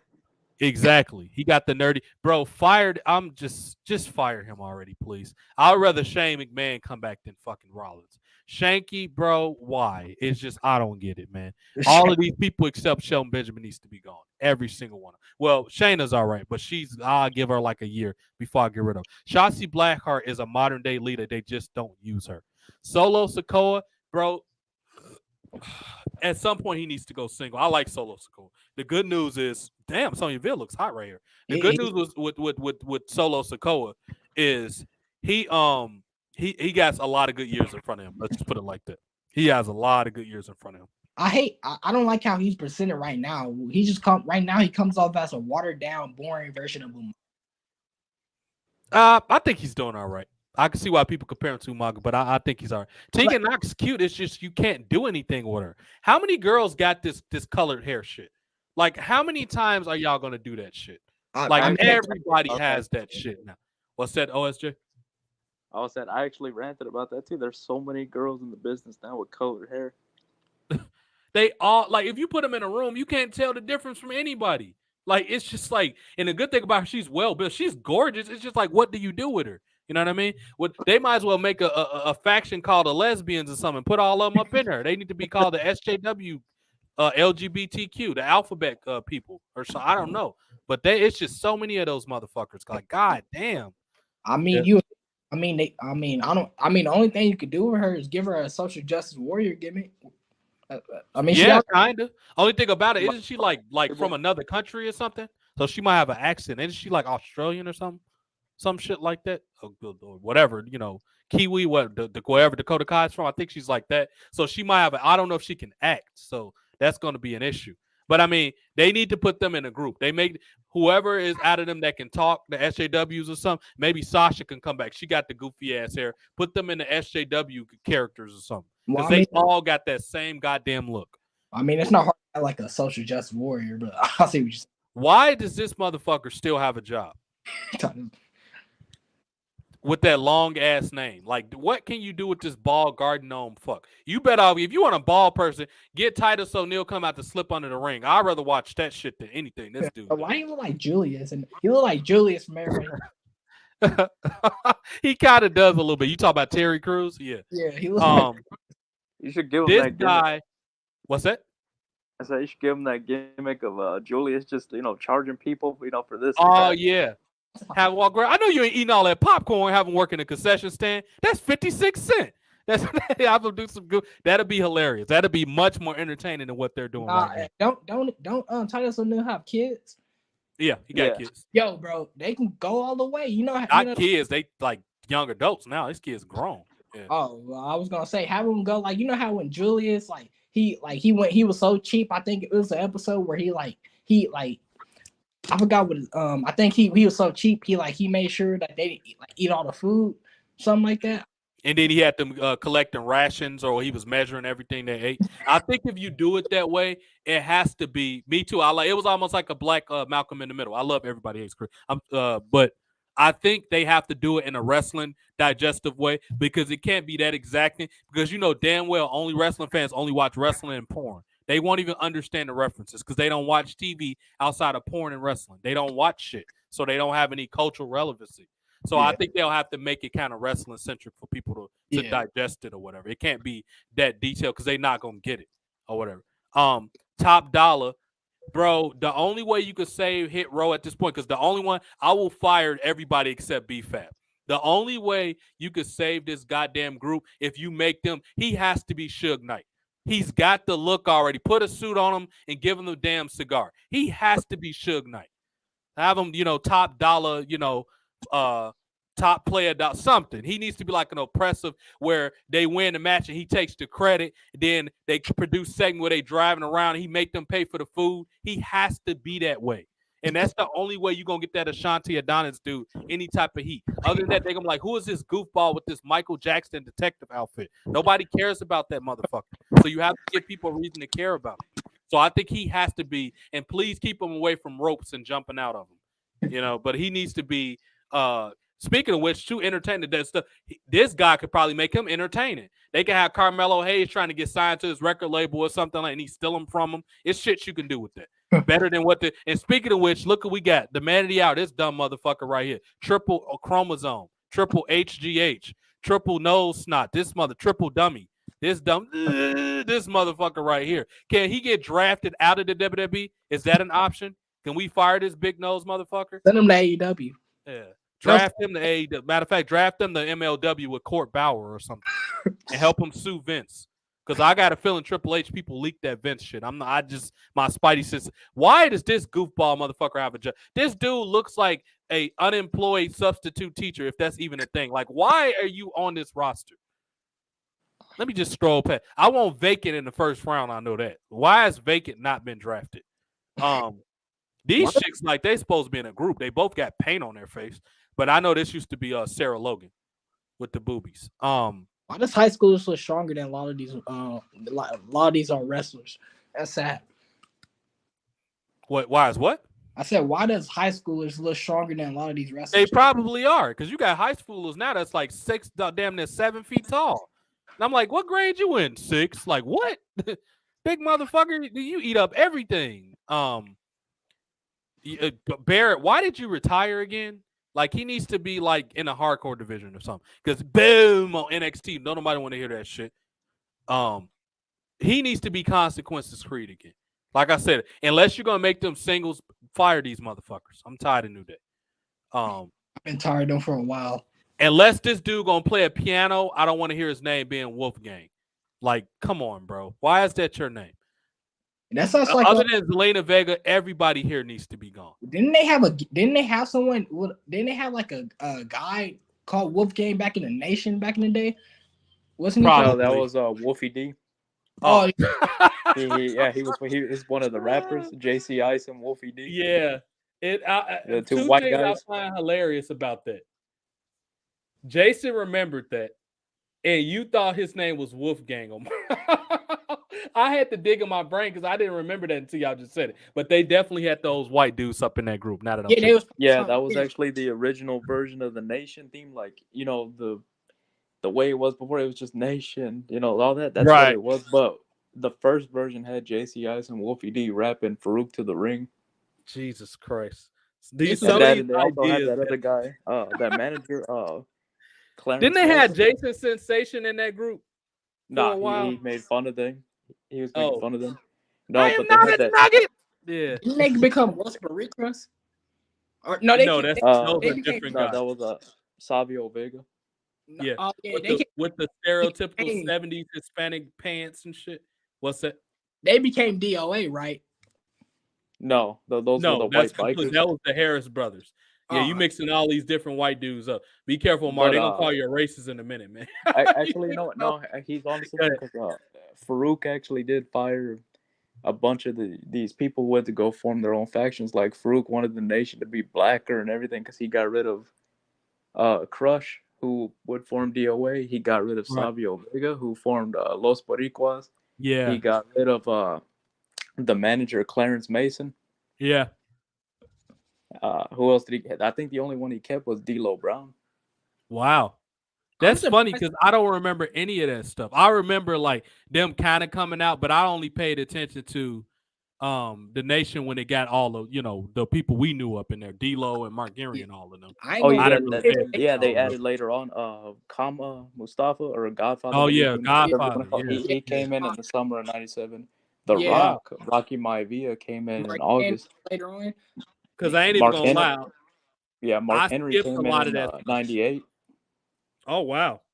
And I skipped a lot of the stuff that Austin wasn't knowing back then. I skipped through most of that stuff. My favorite nation moment was when it was them and the Hart Foundation and it was DX were behind it. They were in the locker room and they spray painted it and tried to get them against each other. I know what you're talking about. Not it was that, but it was different. Shawn Michaels said that Brett was a member of the KKK and the Hart Foundation the nation attacked the Hart Foundation because that. It was hilarious. Yeah, I remember that. Yeah, I watched some of that stuff. That's the stuff I paid attention to in '97. All that other stuff was too corny for me. I didn't pay attention to those lame gang factions, and because none of them really had any personality like that, so it was no point of really getting invested. The oddities were okay, but I mean, ICP was the reason that they were okay. Outside of that, like they put goddamn Tugboat, or was it Typhoon? One of them, and the goddamn Gimp mask and gave him a Cartman dial. I'm like, what the hell were they going with this shit? This is like some Golga. Golga, yeah, that was his name. Golga. And I don't even know what any of that even means.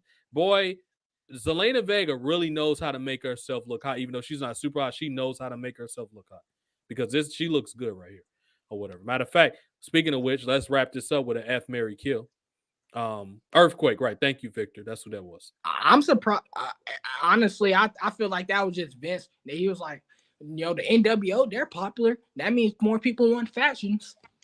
But it's just like, bro, y'all got to understand the reason people like fat because they got personalities.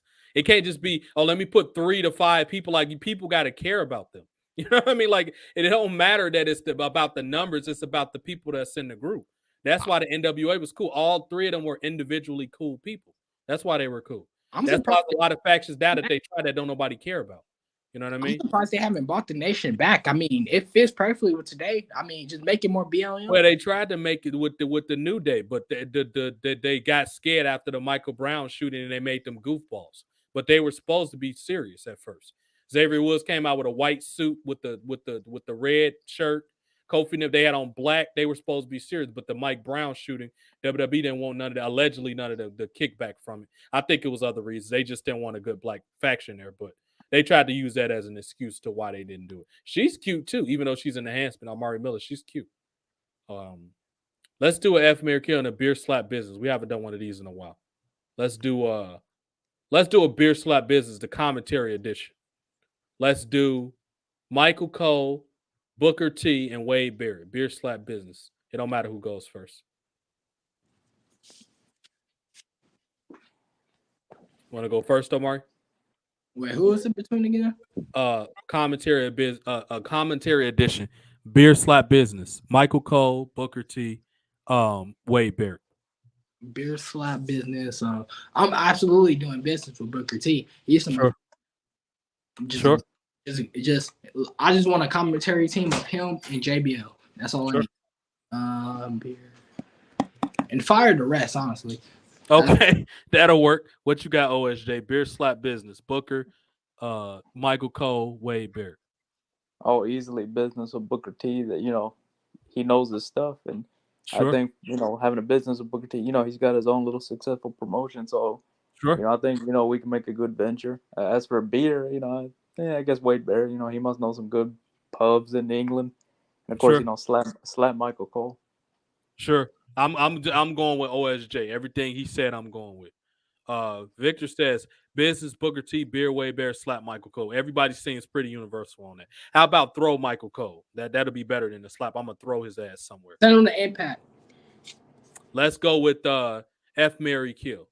Let's go with, matter of fact, it's a couple cuties right here. Matter of fact, let's go with these three ladies right here. F Mary Kill, Electra, Fallon Henley, Gigi Dolan. Go ahead first, OSJ. Let's see.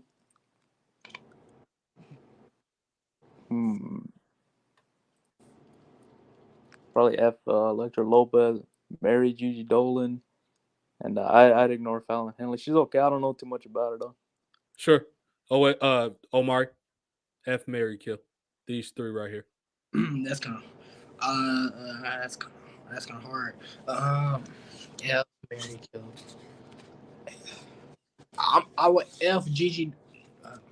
Gigi Dolan. Gigi, but use a lot of condoms. I would marry Fallon Henley. I know some people some people probably look at that crazy. I mean, but not really. She seems like she'd be a good wife. Well, I mean, some people, like that. She seemed like she'd be like not whorish and stuff like that. Yeah, she seemed like she'd be a wholesome girl, and she can cook too. Yeah, true, but like you got these Andrew Tate types in the world that think women like that, or I think Jennifer Connelly. That's a rant for another day. Well, Andrew Tate, when he likes to get his money taken because he want to date a woman that's a gold digger. That's on him. You know what I mean? If he wanted somebody to take his money, that's on him. Well, people, and not only that, but there's a good chance Andrew Tate's probably got a venereal disease like hepatitis or gonorrhea or something. Right. Just because somebody look good don't mean they a good person to be with. I was saying, I don't know if I touched them, because they the types that think 90s Jennifer Connelly was mid, and the average looking woman was hotter than them. I'm like, what? But that's the same people that think women with fake booties look good, which I totally disagree with. Anyway, go ahead. What you was about to say? But yeah, I would absolutely marry Fallon Henley because she's up my alley. I'm in the trades. I'm a plumber, so she's a farmer. That's essentially we're in the same field. Plus, she can cook, and she's not the hottest. But it's more to that. There's more to that. So it's a safe bet that you off an Electra Lopez. Yeah. Okay. So this is a kind of a tough one because I can make an argument for either of these three as a Mary or even as an F. So this is going to be a hard one. Just for it seemed like this is the only thing I'll probably get out of her. I'm F and Gigi Dolan. Then again, you know what, Gigi? No, I'm curious. I have to. I'm F and Gigi Dolan. Man, this is going to be hard. Can I marry both of them and not kill anybody? I'm going to cheat because it's my show. I'm marrying both of them. I usually pick an option, but this one's too hard. I'm taking both. I can't off either one of them. I'm taking them both. Yeah, I'm taking them both. With Gigi, only gonna need 10 condoms. Is that it's what's his name? Used to say Lita back in the day. When he told Lita that she got gone, you talking about Taz? No, what's his name? Cena. Was Cena Lita back in the day? He gonorrhea. What you too with Edge? Yeah. I think he was talking about Gigi Dolan in that segment. Honestly, Cena can't talk about nobody having gonorrhea, bro. You was married. You was dating Nikki Bella. Like, how many people you think Nikki Bella been with, bro? Like, come on. You know what I mean? Like, she's a bopper, man. Even non-wrestling people. She's probably been with a bunch of normal dudes too. She's Nikki Bella. You know what I mean? Like, come on. The Bella twins look like whores. You know what I mean? How with Vince? Yeah. Probably. What up, G? Said about them is true. Yeah, that they peed on people and stuff. Yeah, that's probably. I mean. Either way, I'm surprised we got so much. Remember, if the homies didn't get on here, this show would have been 45 minutes, y'all. I'm not going to lie to y'all, and I would have got right on my game. But we went long night. It was fun. Anytime they on here is always fun. Like I said, everybody on this thumbnail was pretty much a standout of night one, to me at least, with the exception of maybe one other person.